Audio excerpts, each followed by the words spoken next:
சமுதாய மக்களுடைய இப்ராஹிம் அலைஹிஸ்ஸலாம் வந்து ஒரு நெருப்பு மாறிங்க. அவர் செய்த பிரச்சாரம் இருக்கிறதே அது சாதாரணப்பட்ட பிரச்சாரம் அல்ல. மக்கள் தான் வழிகேட்டுக்கு முக்கிய காரணம் சொல்லக்கூடிய அளவிற்கு அந்த சமுதாய மக்கள் இருந்தார்கள்.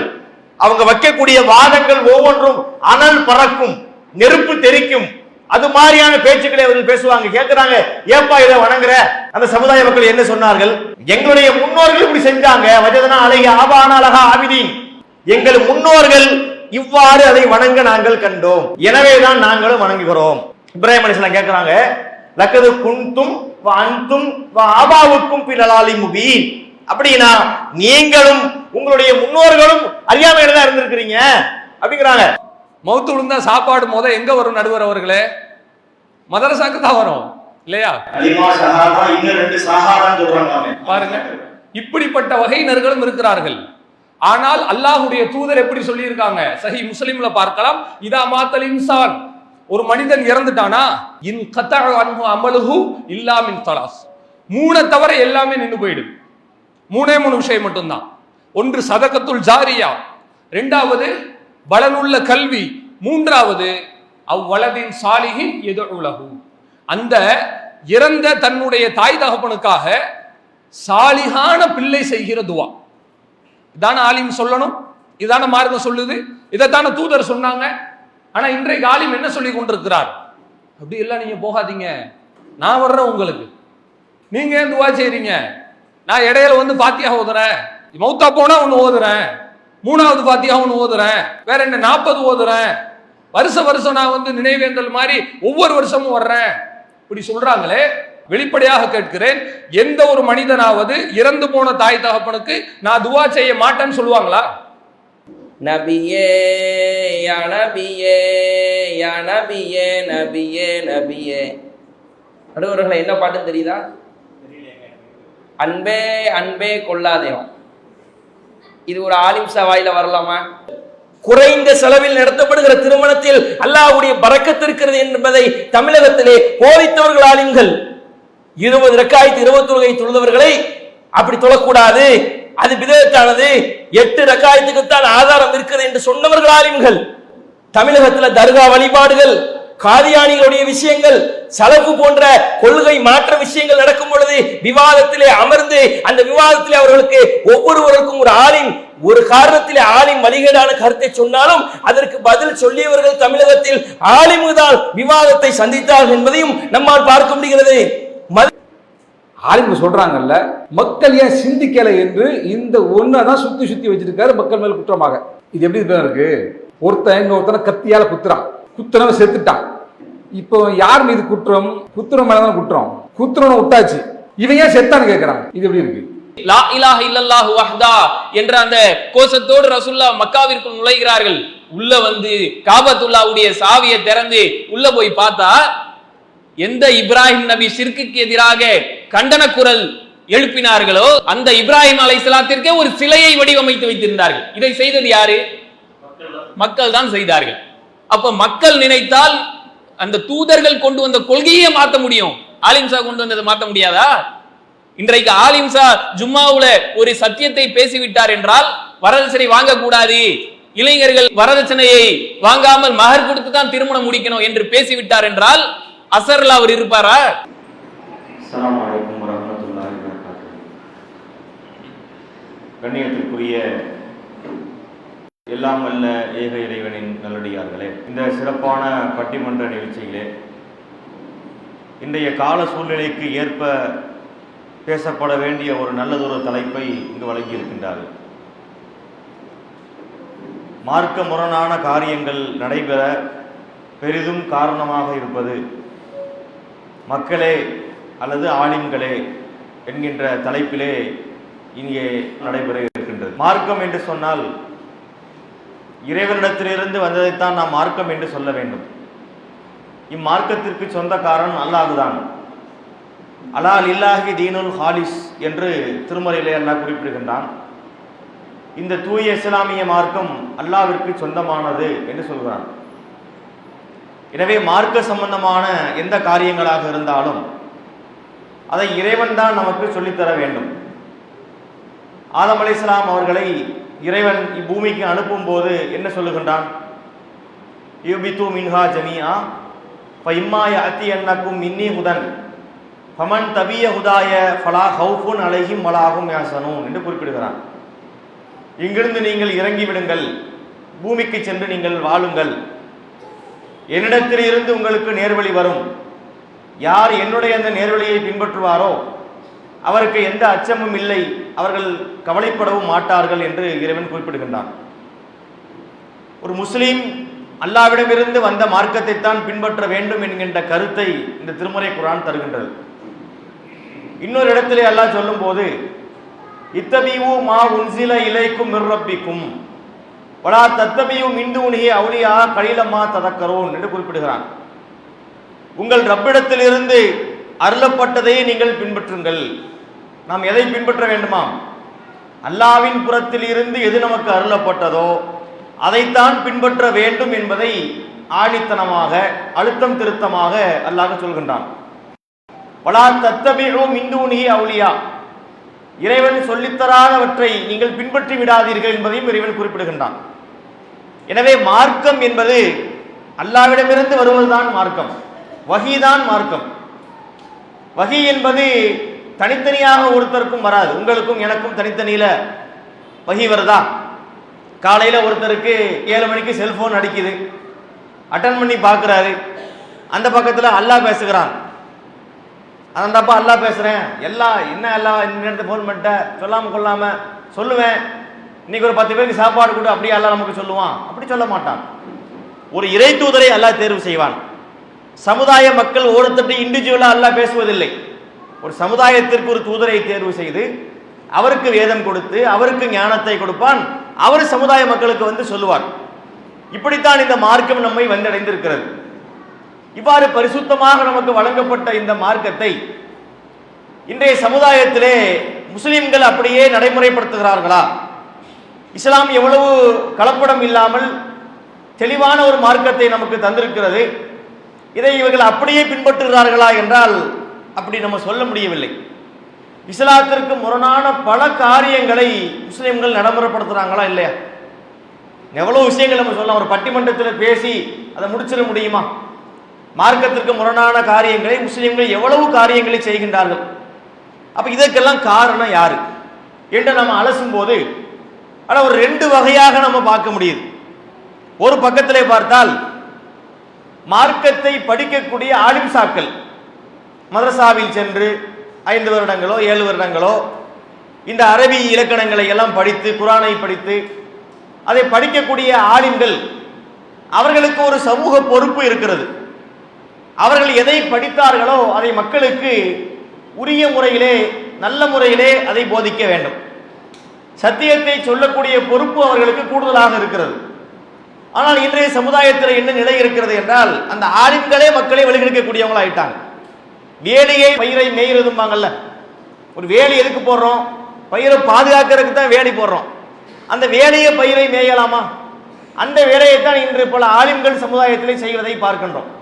எந்த ஆலிம்கள் மக்களுக்கு சத்தியத்தை சொல்ல வேண்டும், நன்மையை ஏவ வேண்டும் அல்லது தீமையை தடுக்க வேண்டும் என்ற நிலையில் இருக்கிறாங்களோ அவங்க இதற்கு நேர் முரணான முறையிலே செயல்படுகின்றார்கள். தீமையை மக்களுக்கு ஏவுகிறார்கள். பாவமான காரியங்களை மார்க்கத்தில் தடுக்கப்பட்ட சிறுக்கான பிதாத்தான காரியங்களை எல்லாம் மக்களுக்கு ஏவுவதையும் பார்க்கின்றோம். இன்னொரு பக்கத்திலே எத்தனையோ சமுதாயத்திலே தீமையான காரியங்கள் நடக்கும் போது அதை கண்டும் காணாமல் அதை உரிய முறையிலே தடுக்காமல் இருப்பதையும் பார்க்கிறோம். இப்ப ஆலிம்கள் இது ஒரு முக்கிய காரணமா இருக்கிறாங்க. மார்க்க முரணான காரியங்கள் நடக்கிறதுக்கு ஆலிம்கள் ஒரு முக்கிய காரணம் என்பதை யாரும் மறுக்க இயலாது. இது ஒரு சாரார். இன்னும் ஒரு சாரார் யார் என்றால் அது மக்கள், பாமர மக்கள், பாட்டாளிகள். அவங்க மருசாவுக்கெல்லாம் போய் மார்க்கத்தை படிக்கல. அதே நேரத்திலே அவர்களும் இந்த மார்க்கத்தை சரியாக பின்பற்ற வேண்டிய புரிதல் உள்ள மக்களாக இருக்க வேண்டும். ஆலிம் சாக்களே மார்க்கத்துக்கு மாற்றமா சொன்னால் கூட இவர்களுக்கு எல்லாம் சிந்திக்கக்கூடிய ஆற்றல் கொடுத்துக்கிறானா இல்லையா? மக்கள் வந்து ஆலிம்கள் தான் வழிகெடுக்கிறாங்கன்னா பல வாதங்களை வைப்பார்கள். அதாவது ஆலிம்களுடைய அணியில இருந்து அல்லது மக்களுடைய அணியில இருந்து பல வாதங்களை வைக்கக்கூடும். ஆனால் நம்ம என்ன கவனிக்கிறோம் என்றால் ஆலிம்களே மார்க்கத்துக்கு முரணான ஒரு காரியத்தை சொன்னால் கூட அதை மக்கள் சிந்தித்து பார்த்து விளங்கவும் முடியும். அல்லாஹ் அனைவருக்குமே ஆற்றலை வழங்கி இருக்கிறான். குர்ஆனை படித்து பொருள் செய்ய முடியாமல் இருக்கலாம், அது ஒரு ஆலிமுக்கு தான் முடியும் வைங்களேன். ஆனால் இஸ்லாமிய மார்க்கத்தை குறைஞ்சபட்சம் அவங்களால புரிந்து கொள்ள முடியும், அந்த அடிப்படைகளை உணர்ந்து கொள்ள முடியும். மக்களுடைய அறியாமை இதுக்கு ஒரு முக்கியமான காரணமாக இருக்கிறது, அதை நம்ம மறுக்க முடியாது. அப்ப இந்த ரெண்டு விஷயங்கள்ல எது ஒரு முக்கிய காரணமாக இருக்கிறது என்பதை பற்றித்தான் இன்று பேசுவதற்காக இரண்டு அணியினர் வந்திருக்கிறாங்க. அவர்கள் தங்களுடைய அணியினுடைய வாதங்களை முன்வைப்பார்கள். இப்ப நமக்கு என்ன வேலைன்னா நடுவர் வேலையை கொடுத்துட்டாங்க. கஷ்டமான வேலை எது தெரியுமா? நடுவர் வேலை தான். வீடுகள்லையும் கூட நீங்க பார்க்கலாம், பெரும்பாலும் ஆண்கள் நடுவர்களாக இருப்பார்கள். ஏன்னா ஒரு பக்கத்துல மனைவி, இன்னொரு பக்கத்துல அம்மா. திருமணத்துக்கு முன்னாடி வரைக்கும் இவன் அம்மா பிள்ளையாவே இந்த மாப்பிள்ளைக்காரன் இருந்திருப்பான்.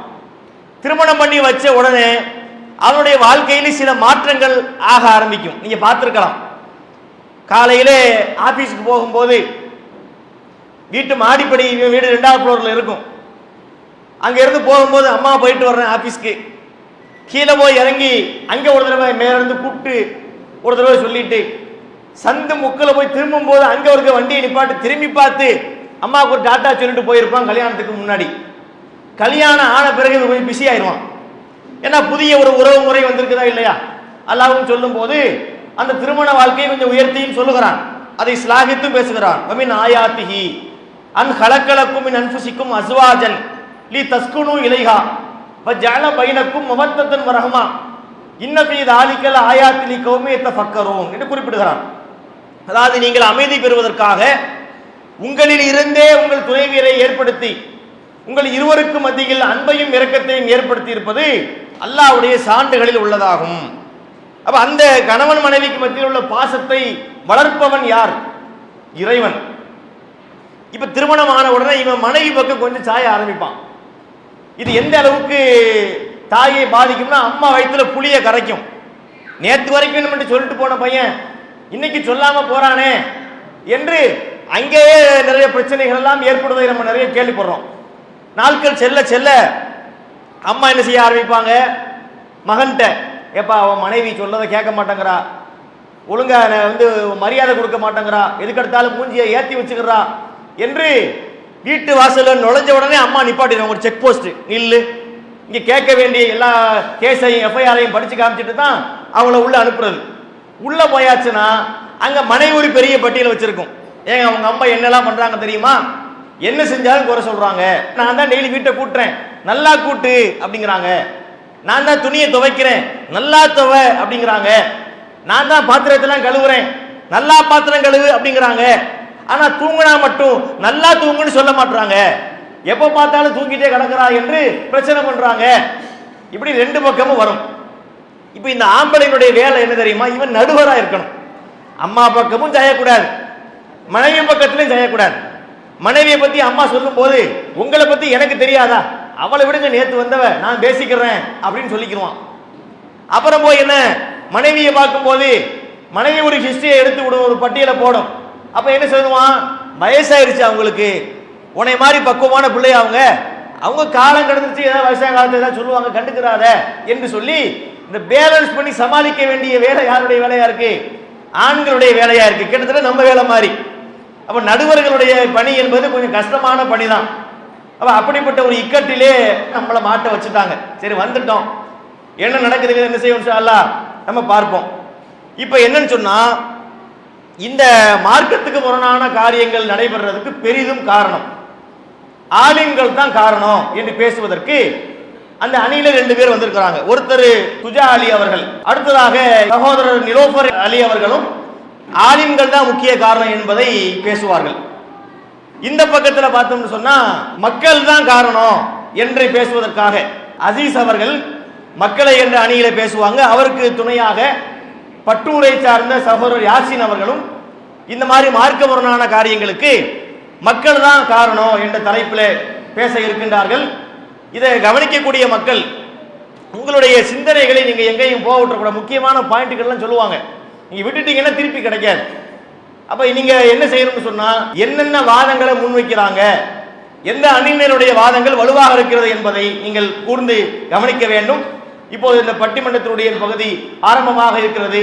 துவக்கமாக மார்க்கத்திற்கு முரணான காரியங்கள் நடைபெற பெரிதும் காரணமாக இருப்பது ஆலிம்களே என்ற அணியை அதனுடைய தலைவர் சுஜாலி அவங்க தன்னுடைய வாதங்களை துவங்கி வைப்பார்கள். அஸ்ஸலாமு அலைக்கும் வரஹ்மத்துல்லாஹி வபரகாத்துஹு. கண்ணியத்திற்குரிய சகோதர சகோதரிகளே, பெரியோர்களே, தாய்மார்களே, மார்க்க விழிப்புணர்வு பட்டிமன்ற நிகழ்ச்சியிலே மார்க்கத்திற்கு முரணான காரியங்கள் நடைபெற பெரிதும் காரணம் மக்களா ஆலிம்களா என்கிற தலைப்பின் கீழாக ஆலிம்களே என்று நாங்கள் பேச வந்திருக்கிறோம். பொதுவாக அல்லாஹ் ரப்புல் ஆலமீன் தன்னுடைய திருக்குர்ஆனிலே சூரா நஹ்ல் 16வது அத்தியாயம் 36வது வசனத்தில் சொல்கிறான், வலகது பஅஸ்னா ஃபீ குல்லி உம்மத்தின் ரசூலன். எல்லா சமூகத்திற்கும் நாம ஒரு தூதுவரை அனுப்பி இருக்கிறோம். எல்லா சமூகத்துக்கும் அல்லாஹ் ஒரு நபியை, ஒரு ரசூலை அனுப்பி வைத்திருக்கிறான்.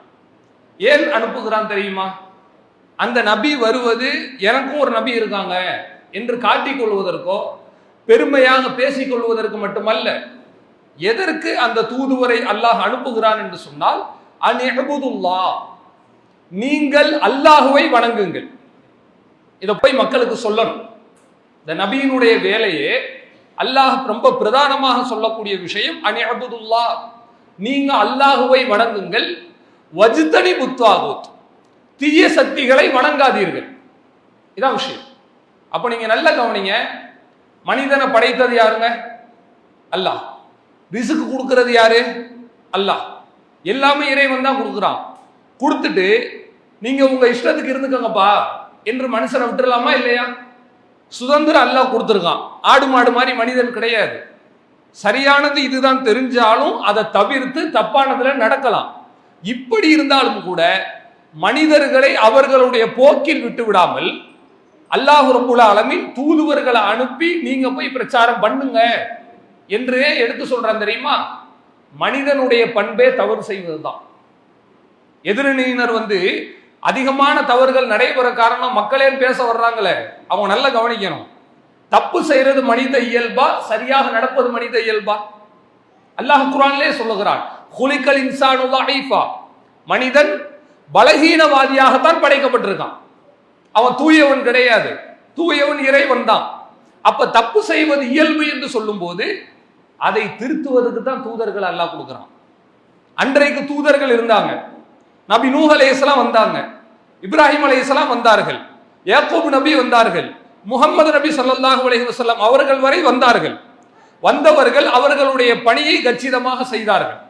அல்லாஹ் ரப்புல் ஆலமீன் தன்னுடைய திருக்குர்ஆனிலே 5வது அத்தியாயம் 67வது வசனத்தில் சொல்கிறான், யா அய்யுஹர் ரசூல், நபி அவர்களே, பல்லிக், நீங்கள் எடுத்து சொல்லுங்கள், மா உன்சில இலைக்கும் இரப்பிக், உங்கள் இறைவன் தரப்பில் இருந்து உங்களுக்கு எதெல்லாம் கொடுக்கப்பட்டதோ அது எல்லாத்தையும் இப்ப நீங்க எடுத்து சொல்லுங்க. ஒயின்லம் தஃஅல், நீங்கள் அதை செய்யவில்லை என்று சொன்னால் ஃபமா பல்லகத ரிசாலத், உங்களுடைய தூதுத்துவத்தை நீங்கள் முழுமைப்படுத்தியவர் இல்லை. அல்லாஹ் சொல்லுகிறான். அன்றைக்கு நபிமார்கள் அல்லாஹ் அனுப்புனா. ஏன் அனுப்புனா? ஒரே நபியோட விட்டுருக்க வந்தானுங்க. மீண்டும் மீண்டும் அல்லாஹ் ரப்புல் ஆலமீன் நபிமார்களை அனுப்புவதற்கு காரணம் தவறு செய்வது மக்கள் இயல்பு, திருத்தி கொடுப்பதுதான் அல்லாஹ்வினுடைய ஒரு அக்கறையாக இருக்கிறது. அப்படி நபிமார்கள் அன்னைக்கு வந்தாங்க, மக்கள் தவறு செஞ்சாங்க. இன்னைக்கு நபிமார்கள் வரமாட்டாங்க, மக்கள் தவறு செய்வாங்களா இல்லையா? செய்வாங்க. ஆனா அந்த இடத்துல திருத்தி கொடுப்பது யாருடைய பணியாக இருக்கிறது என்றால், கடந்த காலங்களில் நபிகளுடைய பணியாக இருந்தது, இன்றைக்கு ஆலிம்களுடைய பணியாக இருக்கிறது. அப்ப ஆலிம்கள் திருத்தி கொடுப்பது அவர்களுடைய பணி. அவர்கள் திருத்தவில்லை என்று சொன்னால் கண்டிப்பாக தவறு நடக்கும். அந்த தவறினுடைய வெளிப்பாடை நீங்க நல்லா பாருங்க. ஆலிம்கள் மனிதர்களுக்கு நல்லதை சொல்லி அவன் உயிரோடு இருக்கும் போதும் மௌத்துக்கு பிறகும் அவனை சரியான வழியில கொண்டு வரது அவங்களுடைய இயல்பு தானங்க. இன்னைக்கு ஒரு மனிதர் மௌத்தாயிட்டாருன்னு வச்சுக்கோங்க, அந்த மௌத்தான அந்த மனிதனுக்கு அந்த பிள்ளைகள் செய்ய வேண்டிய சொந்த விஷயங்கள் இருக்கு இல்லையா, அதுல எப்படியெல்லாம் ஆலிம் சா மூக்கணும் வைக்கிறாருன்னு நீங்க பாருங்க. இப்ப நடுவர்கிட்ட நான் ஒரு கேள்வி கேட்கிறேன், நீங்களே எல்லாம் கவனிக்கலாம். நடுவர் கஷ்டமான பணியை நான் சுமந்து நடத்திட்டு இருக்கிறேன், ரொம்ப சிரமமான பணின்னு சொன்னாங்க இல்லையா, அது எவ்வளவு சிரமமான பணின்றதை இப்ப நம்ம சொல்றோம். நடுவர் அவர்களே, ஒரு மனிதர் இறந்து போயிட்டாருன்னு வச்சுங்க, நாம நம்ம வீட்லயோ பக்கத்து வீட்டுல இறந்துட்டாருன்னா என்ன செய்வோம்? துவா செய்வோம், கவலைப்படுவோம், கண்ணீர் வடிப்போம். ஆனா ஒரு ஆலிம் சொல்லுகிறார், எந்த வீட்டுல மௌத்து விழுந்தாலும் தம்பி நமக்கு தான் சந்தோஷம். ஏன் சந்தோஷம்? மௌத்து விழுந்தா சாப்பாடு எங்க வரும் நடுவர் அவர்களே? மதரசாக்கு தான் வரும் இல்லையா? பாருங்க, இப்படிப்பட்ட வகையினர்களும் இருக்கிறார்கள். ஆனால் அல்லாஹ்வுடைய தூதர் எப்படி சொல்லி இருக்காங்க? சஹி முஸ்லிம்ல பார்க்கலாம், இதா மாத்தல் இன்சான், ஒரு மனிதன் இறந்துட்டானா, இன் கத்தஅ அன்ஹு அமலுஹு இல்லா மின் தலாஸ், மூணு தவிர எல்லாமே நின்று போயிடும். மூணே விஷயம் மட்டும்தான். ஒன்று சதகத்துல் ஜாரியா, இரண்டாவது பலனுள்ள கல்வி, மூன்றாவது அவ்வளதின் சாலிஹின் எதுலகு, அந்த இறந்த தன்னுடைய தாய் தகப்பனுக்காக சாலிகான பிள்ளை செய்கிற துவா. இதான ஆலிம் சொல்லணும், இதான மார்க்கம் சொல்லுது, இதைத்தான தூதர் சொன்னாங்க. ஆனா இன்றைக்கு ஆலிம் என்ன சொல்லி கொண்டிருக்கிறார்? அப்படி எல்லாம் நீங்க போகாதீங்க, நான் வர்றேன் உங்களுக்கு, நீங்க ஏன் துவா செய்றீங்க? நான் இடையில வந்து பாத்தியா ஓதுறேன், மௌத்தா போனா ஒண்ணு ஓதுறேன், மூணாவது பாத்தியா ஒண்ணு ஓதுறேன், வேற என்ன 40 ஓதுறேன், வருஷம் நான் வந்து நினைவேந்தல் மாதிரி ஒவ்வொரு வருஷமும் வர்றேன், இப்படி சொல்றாங்களே. வெளிப்படையாக கேட்கிறேன், எந்த ஒரு மனிதனாவது இறந்து போன தாய் தகப்பனுக்கு நான் துவா செய்ய மாட்டேன்னு சொல்லுவாங்களா? சொல்லுங்க, உங்களுடைய விருப்பம் என்னங்க? நீங்க செய்யணும்னு விரும்புறீங்களா, இன்னொருத்தர் செய்யணும்னு விரும்புறீங்களா? நாம தானே செய்யணும்னு விரும்புவோம். அப்ப இடையில குறுக்க கூறுவது யாரு? இந்த பிதஅத் உருவாகுவதற்கு காரணம் யார்? மனிதர்களா அல்லது ஆலிம்களா? யோசிச்சு பாருங்க.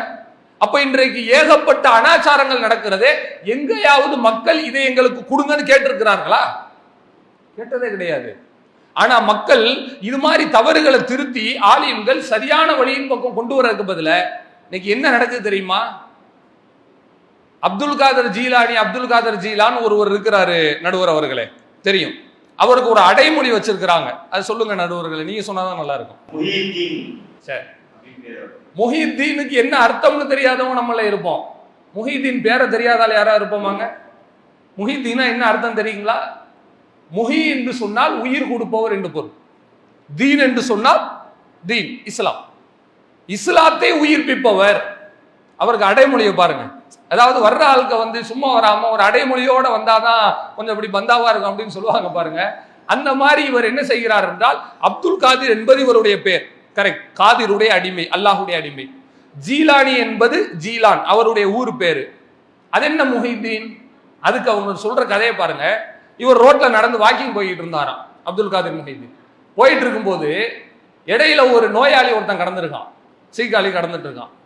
நம்ம பார்த்தா என்ன செய்வோம்? 108 ஆம்புலன்ஸுக்கு ஃபோன் பண்ணுவோம், அல்லது ஹாஸ்பிட்டலில் கொண்டு போய் சேர்ப்போம். இவர் என்ன பண்ணாரா, அவரை கை கொடுத்து தூக்குனாராம். செஞ்ச பெரிய உதவி இதுதான். கை கொடுத்து தூக்கும் போது இதுக்கு முஹித்தீன் பேர் வந்துருச்சு. யாராவது உங்கள இதை என்னன்னு புரிஞ்சுக்கிற முடியுதா? சொல்றாங்க பாருங்க, இந்த சீக்கு வந்து நோய் வந்து கிடந்தா பாருங்க, இவன் யார் தெரியுமா? இவர் தான் தீன். கீழே கிடந்தது மனுஷன் கிடையாதுங்க, மார்க்கம். இவர் தூக்குனது மனுஷனை தூக்கல, யாரை தூக்குனாரா? மார்க்கத்தை. நான் கேட்கிறேன், நபிமார்கள் எத்தனையோ பேர் வந்து புரட்சி செய்திருக்கிறார்கள் சமுதாயத்தில். குடித்து கொண்டிருந்த சமுதாயத்தை மாற்றியது நபிமார்களின் வேலை, தவறு செய்த மக்களை மாற்றியது நபிமார்களின் வேலை. அவங்களுக்கெல்லாம் முஹித்தீன் பட்டம் கொடுக்கல. இந்த ஒரு மனிதனுக்கு, சராசரி மனிதனுக்கு முஹித்தீன் என்று பட்டம் கொடுத்து மௌத்தா போன ஒரு மனிதனுக்கு சமமாக வைத்து பேசுகிறார்கள் என்றால், இந்த ஆலிம்கள் மக்களை எவ்வளவு பெரிய வழிகேட்டில் விடுவார்கள் என்று யோசிச்சு பாருங்க. நீங்க நல்ல கவனிங்க. பொதுவாகங்க நபிமார்கள் அல்ல அனுப்புறதுக்கு காரணமே, ஒரு வீட்டுல பிள்ளை தப்பு பண்றான்னு சொன்னா பிள்ளையினுடைய இயல்பு தவறு செய்வது, குழந்தையினுடைய இயல்பு சேட்டை செய்வதுதான். சேட்டை செஞ்சுட்டான், சேட்டை செய்யும் போது ஏன்பா பிள்ளை சேட்டை செய்யறான், அவன் அப்படித்தாங்க சேட்டை செய்வான், உங்க வேலை என்ன, நீங்க பார்த்துட்டு போங்க. இப்படி ஒரு பெற்றோர் சொன்னாங்கன்னா இது சரியா இருக்குமா? பிள்ளை தப்பு செய்வது இயல்பு, திருத்துவது யாருடைய இயல்பு? பெற்றோர்கள். அப்ப இந்த சமுதாயம் தவறு செய்வது இயல்புதான், அதை நான் மறுக்கல. ஆனால் இதை திருத்துவது முழுக்க முழுக்க ஆலிம்களுடைய கையில் இருக்கிறது. திருத்தவில் திருத்தாததனுடைய விளைவுதான் ஃபாத்திஹா, திருத்தாததனுடைய விளைவுதான் கட்டுக்கதைகள், திருத்தாததனுடைய விளைவுதான் தர்கா, திருத்தாததனுடைய விளைவுதான் இன்றைக்கு மௌலிதே நடந்து கொண்டிருக்கிறது. பச்சையாக தெரிகிறது மௌலித் அவ்வளவு பெரிய இணை வைப்பு என்று தெரிகிறது. ஆனா இவ்வளவு அப்பட்டமாக மக்கள் ஓதுகிறார்கள் என்றால் மக்களுக்கு மௌலிதில் உள்ள அர்த்தம் தெரியுமா? தெரியாதுல? அதை கொடுத்தது யாருங்க? ஆலிம்கள். அப்ப எங்கள் தரப்பு சார்பாக நாங்கள் ஆணித்தரமாக நிறுவுகிறோம், அல்லாஹ் ரப்புல் ஆலமீன் நபிமார்களை அனுப்பியது மக்களை திருத்துவதற்கு தான். அந்த பணியை அவர்கள் செய்தார்கள், ஆலிம்கள் அதை பெரும்பாலும் செய்யவில்லை. இன்றைக்கு நடக்கிற அந்த தவறுகள் மனிதன் செய்தால், மக்கள் செய்தால் அதை திருத்துவது இவர்களுடைய கடமையாக இருக்கிறது. ஆனால் கடமையில் இவர்கள் தவறிவிட்டார்கள். அதனுடைய வெளிப்பாடு தான் இன்றைக்கு நாம் எவ்வளவு பெரிய பிரச்சாரத்தை செய்தால் அந்த தவறுகளை திருத்த முடியவில்லை. எனவே நபிமார்கள் இனி வரப்போவதில்லை. ஆனால் நபிமார்கள் வந்த காரணம் உயிர்ப்போடுதான் இருக்கிறது. மக்கள் தவறு செய்வது நடந்து கொண்டுதான் இருக்கிறது. திருத்துவது அன்றைக்கு நபிகளுடைய பணி, இன்றைக்கு ஆலிம்களுடைய பணி. அவர்கள் செய்யாததனுடைய விளைவுதான் இன்றைக்கு தீமைகள் அதிகரித்துக் கொண்டிருக்கிறது என்பதை எங்களுடைய தரப்பு சார்பாக ஆணித்தரமாக முதல்வாதமாக பதிவு செய்து கொண்டு என்னுடைய இந்த உரையினை நான் நிறைவு செய்து கொள்கிறேன். வாஹிர் தஅவானா அனில் ஹம்துலில்லாஹி ரப்பில் ஆலமீன். அதாவது ஆலிம்கள் தான் மார்க்க முரணான காரியங்கள் நடைபெறுவதற்கு பெரிதும் காரணம் என்பதை குர்ஆன் வசனத்தோடும் நிறைய நடைமுறைகளோடும் அவர் விளக்கினார். அவர் சொன்னதுல முக்கியமான கவனிக்கத்தக்க பாயிண்ட் என்னன்னு சொன்னா, நபிமார்கள் இனி வரப்போவதில்லை. ரசூலுல்லாஹ் என்ன சொல்றாங்க? லா நபிய பஅதின்றாங்க, எனக்கு பிறகு இறை தூதர்கள் கிடையாது. அப்ப அந்த பணியை மக்கள் தான் செய்தாக வேண்டும். அந்த மக்களிலும் முன்னோடிகளாக யார் இருந்து பண்ணணும்னு சொன்னா ஆலிம்கள் தான் அந்த பணியை முன்னெடுக்க வேண்டும் என்ற கருத்தை அற்புதமாக பதிய வைத்தார். அதே போன்று இன்னொரு விஷயத்தையும் அவர்களுக்கு குறிப்பிட்டார். இந்த ஆலிம் சாக்கள் மக்களை எந்த அளவுக்கு வழிகேட்டுல தள்ளுறாங்க அப்படின்னா, நிறைய பல கட்டுக்கதைகளை அவர்கள் உருவாக்குகிறார்கள். அதுல இந்த அப்துல் காதர் ஜீலானிங்கிறாங்கல்ல, அவருக்கு முஹித்தீன் ஒரு பேரு.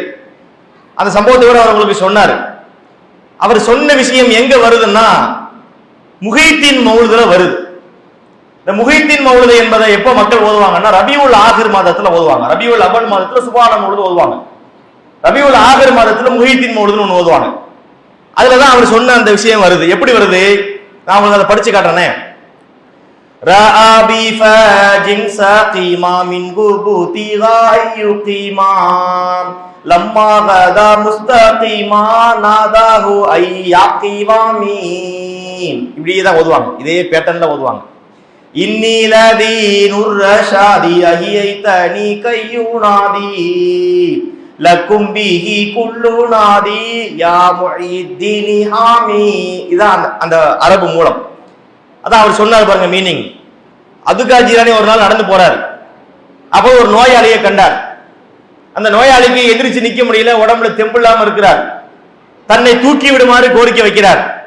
இவர் போய் தூக்கி நிறுத்துகிறார். உடனே அவர் பேசுகிறார், நான் யார் தெரியுமா? இங்க என்னையே தூக்கி நிறுத்திட்டீங்களா? நான் யார் தெரியுமா? நான் தான் தீனுல் இஸ்லாம், நான் தான் இஸ்லாமிய மார்க்கம்னு சொன்னாராம். பாருங்கள், இஸ்லாமிய மார்க்கம் என்பது என்ன மனுஷனா? அது என்ன ஒரு உயிரா? அது என்ன ஒரு மிருகமா? அது ஏதேனும் ஒரு ஆடா மாடா, ஒரு பறவையா புறாவா? ஒண்ணும் கிடையாது. அது ஒரு நம்பிக்கை. மார்க்கம் என்பது என்ன? ஒரு நம்பிக்கை. அதை போய் மனுஷன் சொல்லி அது முடியாம கடந்துன்னு சொல்லி இவர் தூக்கி நிறுத்தினாருங்கிறாங்க. எந்த அளவுக்கு மோசமான கருத்தை இவங்க சொல்றாங்க அப்படின்னா கொஞ்சம் கூர்ந்து கவனிங்க, உங்களுக்கு புரியும். இஸ்லாமிய மார்க்கத்துக்கு உடம்பு சரியில்லை, அவங்க சொல்றபடியே வச்சுக்குவோமே. இஸ்லாமிய மார்க்கத்துக்கு உடம்பு சரியில்லை. இஸ்லாமிய மார்க்கத்துக்கு சொந்தக்காரன் யாரு? நான் ஏற்கனவே முன்னுரையில சொன்னேன், அல்லாஹ் தான் சொந்தக்காரன் சொன்னோம்.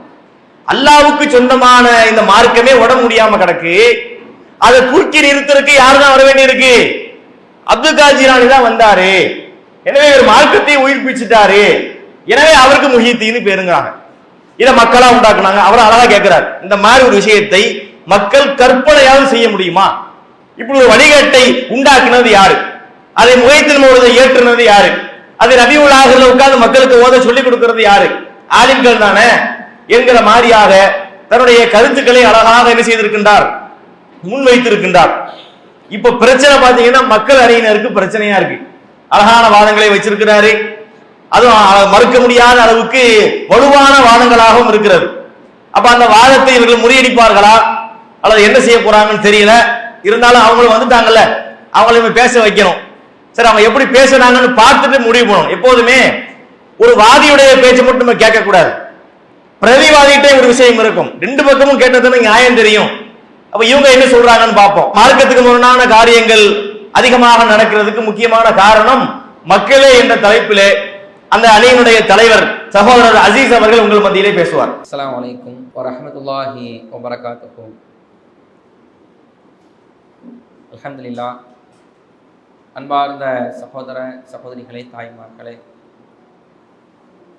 மார்க்க முரணான காரியங்கள் நடைபெறுவதற்கு பெரிதும் காரணம் சமுதாயம்தான் என்ற தலைப்பின் கீழ் எங்கள் தரப்பு வாதங்களை நாங்கள் வைக்க வந்திருக்கிறோம்.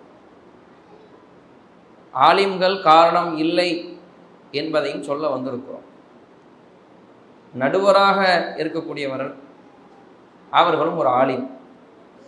தன் இனத்திற்கு மாற்றமாக அவர்கள் தீர்ப்பு வழங்க மாட்டார்கள் என்பதை நம்பி ஆலிம்கள் தான் காரணம் என்று அவர்களுடைய தரப்பு வாதத்திற்கு மறுப்பை இப்போது நாங்கள் பதிவு செய்ய இருக்கிறோம். முதலாவதாக ஒரு குர்ஆன் வசனத்தை அவர்கள் சொன்னார்கள். 16வது அத்தியாயத்தில் 36வது வசனம். வலக்கது பஅஸனா ஃபி குல்லி உம்மத்தின் ரசூலன்.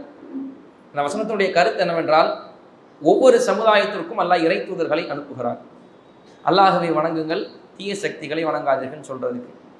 அப்ப இறை தூதர்கள் தான் அந்த சமுதாயத்திற்கு பொறுப்பு, அவர்கள் தான் இதை செய்ய வேண்டும் என்று சொன்னார்கள். ஒரு சமுதாயத்தின் மீது மார்க்கத்தை சொல்வதுதான் அவர்களுடைய கடமை, மக்களை மாற்றுவது அவர்களுடைய கடமை அல்ல. இன் ஹுவ இல்லா நதீரும் முபீன், தெளிவாக எச்சரிக்கை செய்வதுதான் அவர்களுடைய வேலை. அப்போ ஒரு சமுதாயத்திற்கு மார்க்க சீர்திருத்தம் தேவை என்றால் அல்லாஹ் செய்வது தூதரை அனுப்புவது. அப்ப அல்லாஹ் தூதுவரை அனுப்பிவிட்டார், தூதர்களும் தூது பணிகளை சரியாக செய்து விட்டார்கள். திருந்தாதது யாரு? மக்கள் தப்பு தானே. ஆலிம்கள் அவங்களுடைய பணி செஞ்சாச்சு. திருந்தாதனுடைய விளைவு மக்கள் தான் திருந்தவில்லை, நபிமார்கள் கரெக்டாக செஞ்சிருக்கிறாங்களே. அப்ப திருந்தாதவர்களாக இருக்கக்கூடியவர்கள் சமுதாயம் தான் என்பதை அந்த வசனத்திலிருந்தே நம்ம சொல்லலாம்.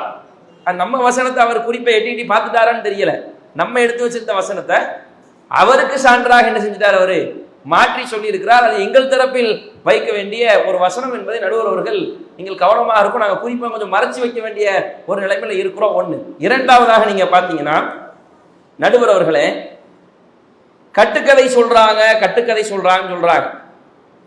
ஆலிம்கள் கட்டுக்கதை சொல்லட்டுமே, நாங்க மறுக்கல, அவர் சொல்லுகிற செய்தி உண்மைதான், இதே ஆலிம்கள் முழங்குகிறார். எங்க ஆலிம்கள் கட்டுக்கதை சொன்னா கேட்கிறவங்களுக்கு அறிவு எங்க போச்சு? மார்க்க அறிவு. இப்ப தௌஹீது மக்கள் இந்த கட்டுக்கதையை சொல்ல முடியுமா? ரசூலுல்லாஹ் ஒட்டகத்துல போனாங்கன்னு சொன்னா கூட ஜி அது ஒட்டகம் இல்ல குதிரைங்கிறாங்க. ஒட்டகத்துக்கும் குதிரைக்கும் பிரச்சனை இல்லை ஹதீஸ்ல. மக்கள் அவ்வளவு தெளிவா இருக்கிறாங்க. மக்கள் தெளிவா இருந்துட்டா இந்த கட்டுக்கதைகளுக்கு தமிழகத்தில் இடமில்லை. ஆலிம்கள் 1000 கதையை சொல்லட்டும், நீங்க ஏன் உட்கார்ந்து சபையில கேட்கிறீங்க? எழுந்து ஒரு நபர் கூட துணிவாக கேள்வி கேட்பவர் இல்லையா தமிழகத்தில்? கேள்விகளை கேட்டிருந்தால் அடுத்தது ஒரு கட்டுக்கதை ஆலிமுடைய வாயிலிருந்து சொல்லப்பட்டிருக்குமா? அவ என்ன ஆலிம் நீங்க சொல்றீங்க? அடுத்த பாயிண்ட், ஆலிம்கள் தானே உருவாக்குறாங்க, ஆலிம்கள் தான் உருவாக்குறாங்க நாங்களும் சொல்றோமே. தலைப்பு என்ன வாசிங்க எல்லாரும். நடைபெறுவதற்கு காரணம் யாருன்னா பெரிதும் காரணம் தலைப்பு. உருவாக்குனது யாருன்னு தலைப்பு. பாத்திகாவை உருவாக்குனது யாரு? ஆலிம் தான். மௌலிதை உருவாக்கியவர் யார்? ஆலிம் தான். நாங்களும் சொல்றோம். நடைமுறைப்படுத்துவது யார்? நடுவர்களே, எந்த ஆலிம்சாவா அது தமிழ்நாட்டில் ஒரு வீட்டு கதவை திறந்து உள்ள போய் உங்க வீட்டுக்கு நான் பாத்தியா ஓத வந்திருக்கேன் அவரா போவாரா? சொல்லுங்க. போக மாட்டாரு, போக மாட்டாரு. மக்கள் ரொம்ப திருந்தி ரொம்ப பஜபாட வந்தா கதவை தட்டி கேட்கறதுக்கு வாய்ப்பு இருக்கு. அப்படி சுயமரியாதை இல்லாம போக மாட்டார்கள். மக்கள் அழைக்கிறாங்க, ஆலிம்சா வாப்பா பாத்தியா ஓதணும், டேட்டு கொடுங்க, அது வருங்காலத்துல. அப்ப நீங்க யோசிச்சு பாருங்க, எங்க பாப்பாக்கு நீங்க ஓதுங்க, உமாவுக்கு ஓதுங்க, தயவு செய்து எங்கேயும் போயிடாதீங்க, சிறப்பா ஓதித்தாங்க, நிறைய நேரம் ஓதித்தாங்கன்னு அழைக்கிறது யாரு? அழைச்சி கண்ணியப்படுத்துறது யாரு? அழைச்சி விருந்து கொடுக்கறது யாரு? அழைச்சி கைமடக்க கொடுக்கறது யாரு? மக்கள் தானே. சும்மா இருந்தவரை பலியாசல கூப்பிட்டு பாத்தியாவை கூப்பிட்டது மக்கள் தான். எந்த மார்க்க முரணான காரியத்தை எடுத்துக்கொண்டாலும் மக்கள் அழைக்காமல் ஒரு ஆலிமால் செய்ய முடியாது. கூட்டுதுவா இருக்கு தமிழ்நாட்டில், தனியா ஒரு ஆலிம் செய்ய முடியுமா? ஆமீன் சொல்ல ஆள் வேணும். எங்க ஆமீன் சொல்ல ஆள் இல்லைன்னா கூட்டுதுவா எப்படி மக்கள் நிற்கும்? சில ஊர்களில் நீங்க கவனிச்சு பாருங்க நடுவர்களே, மௌலித் ஓதிய பள்ளிவாசல்களில் மௌலித் ஓதுகிற பழக்கம் இல்லை. காரணம் ஆலிம்சா திருந்திட்டாரா? ஆள் இல்லை. முதல் வருஷம் ஓதினாரு, 4 பையன் உட்கார்ந்து இருந்தான். 2வது வருஷம் ஓதினாரு, தலைவர் பேர உட்கார்ந்து இருந்தான். 3வது வருஷம் ஓதுனாரு, மைக்கு தான் இருக்குது, பாய் தான் இருக்குது, ஆள் இல்ல, பாயக்கானும் பாய் தான் இருக்குது, ஆள் இல்லைன்னு ஆலிமி பாடிட்டார். ஆமா, யோசிச்சு பாருங்க, ஆள் இருந்தா ஓதுவார்ல, ஆலிம் திருந்தவும் மாட்டாங்க. அல்லாஹ் பாதுகாக்கணும். மக்கள் தெரிந்து விட்டால் அந்த பித்அத், அந்த ஷிர்க், அந்த மார்க்க முரணான காரியங்கள் நின்றுவிடும் என்பதை நிதர்சனமாக நாம் பார்த்து கொண்டிருக்கிறோம். ஒரு வசனத்தை பாருங்கள், சூரத்துல் முல்கிலே இடம்பெறுகிறது. நீங்களும் நானும் சொல்றதை விட மார்க்க முரணான காரியத்தை செய்தால் நரகத்துக்கு போவாங்கல்ல, அந்த நரகவாசியினுடைய நேரடி வாக்குமூலத்தை அல்லாஹ் குர்ஆனிலே பதிவு செய்கிறான். சூரத்துல் முல்கிலே இறைவன் சொல்கிறான், நரக காவலாளிகள் வாயிலில் நின்று கொண்டு கேட்பார்களாம், அலம் யாத்தீக்கும் நதீர், உங்களிடத்தில் எச்சரிக்கையாளர்கள் வந்தார்களா? அப்ப நரகத்துல விழுந்து கருகுனாம்ல, அவங்க சொல்ற பதில கேளுங்க. காலு பலா கதிஜா அனன் நதீர், எஸ், எச்சரிக்கையாளர்கள் வந்தார்கள். ஃபகல்லபுனா, நாங்க பொய் உரைத்தோம், நாங்க தான் பொய் சொன்னோம். அடுத்த வசனத்தை சொல்றாங்க, காலு லவ் குன்னா நஸ்மஉ, நாங்கள் கேட்டிருக்க கூடாதா? அவ் நவகிலு, நாங்கள் சிந்திச்சிருக்க கூடாதா? மகானு பி அஸ்ஹாபி ஸஈர், இன்னைக்கு நரகத்துல கருகிட்டு இருக்கிறோமே. பிரச்சனை ஆலிமா வச்சு இல்ல, அவங்க சொல்லத்தான் செய்யறாங்க, நாங்க சிந்திக்கலங்கிறாங்க நரகவாசி. நீங்க இங்க உட்கார்ந்து காரணம் சொல்லலாம், இந்த மார்க்க முரணான செயலை செய்து நரகத்தில் இருப்பவர்கள் சொல்கிற வாக்குமூலத்தை இறைவன் குர்ஆனிலே பதிவு செய்யும் பொழுது, நான் சிந்திக்கல, நான் கேட்கல, நான் பொய்யென கருதினேன் என்று தான் தான் நான் என்று சொல்லுகிற வாதத்தை இறைவன் மிக தெளிவாக நமக்கு சொல்லி காட்டுகிறார். அப்ப இந்த ஒரு வசனம் நமக்கு போதும், மக்கள் தான் காரணம் என்பதை மிக தெளிவாக நமக்கு சொல்கிறார். நடுவர் அவர்களே, தமிழகத்தில் சுபஹான மௌலிதா இருக்கட்டும், எந்த மௌலிதாகவும் இருக்கட்டும், சிலர் நபிகள் நாயகத்தை புகழ்ந்து தமிழ்ல கூட பாட்டு முடிப்பாங்க, புகழ் பாடுதல். மக்கள் இருக்கிறாங்கல்ல, நீங்க யோசிங்க, இந்த ஆலிம்சாமார்கள் இதை எப்படி செய்யறாங்க தெரியுமா? நடுவர் அவர்களே, ஒரு ஆலிம், ஒரு ஹாஃபில் நபிகளை புகழ்கிறார். அவர் புகழ்ற விதத்தை பாருங்க, ஒரு பாடலாகவே புகழ்கிறார். நபியே யா நபியே யா நபியே நபியே நபியே. நடுவர்களை என்ன பாட்டுன்னு தெரியுதா? அன்பே அன்பே கொள்ளாதேவன். இது ஒரு ஆலிம் சவாயில வரலாமா? இன்னும் பாருங்க, அவர் இப்ராஹிம் நபியுடைய சரித்திரத்தை சொல்கிறார். சிலைகளை உடைத்த சீமான் நபியாம் இப்ராஹீமை கொடுமை செய்தான், புவியினை குடைந்து மரங்களை குவித்து பெருங்கொண்ட நெருப்பினில் இறக்கி விட்டாய், பெண்ணை உனது மெல்லிடை பார்த்தேன். இது ஒரு ஆலிம். அடுத்து பாருங்க, அங்கிருந்து வர கண்டினியூலா ஆகுது. மக்களுக்கு தெரியுதுல, நான் படிக்கும்போது தெரியுதுல, இதை ஒரு ஆலிம் அமலுன்னு செய்கிறாரு. இதையா மக்கள் கேட்கல? எங்க ஆலிம்சா வாயில சினிமா டூன் எப்படிங்க வரும்? சினிமா என்பது ஹராம் இல்ல, இசை என்பது ஹராம் அல்ல. இதை பாடிய ஆலிம்சா அந்த சினிமாவை, அந்த பாடலை பார்த்திருக்க மாட்டாரா? அந்த பாடலை பலமுறை கேட்டிருக்க மாட்டாரா?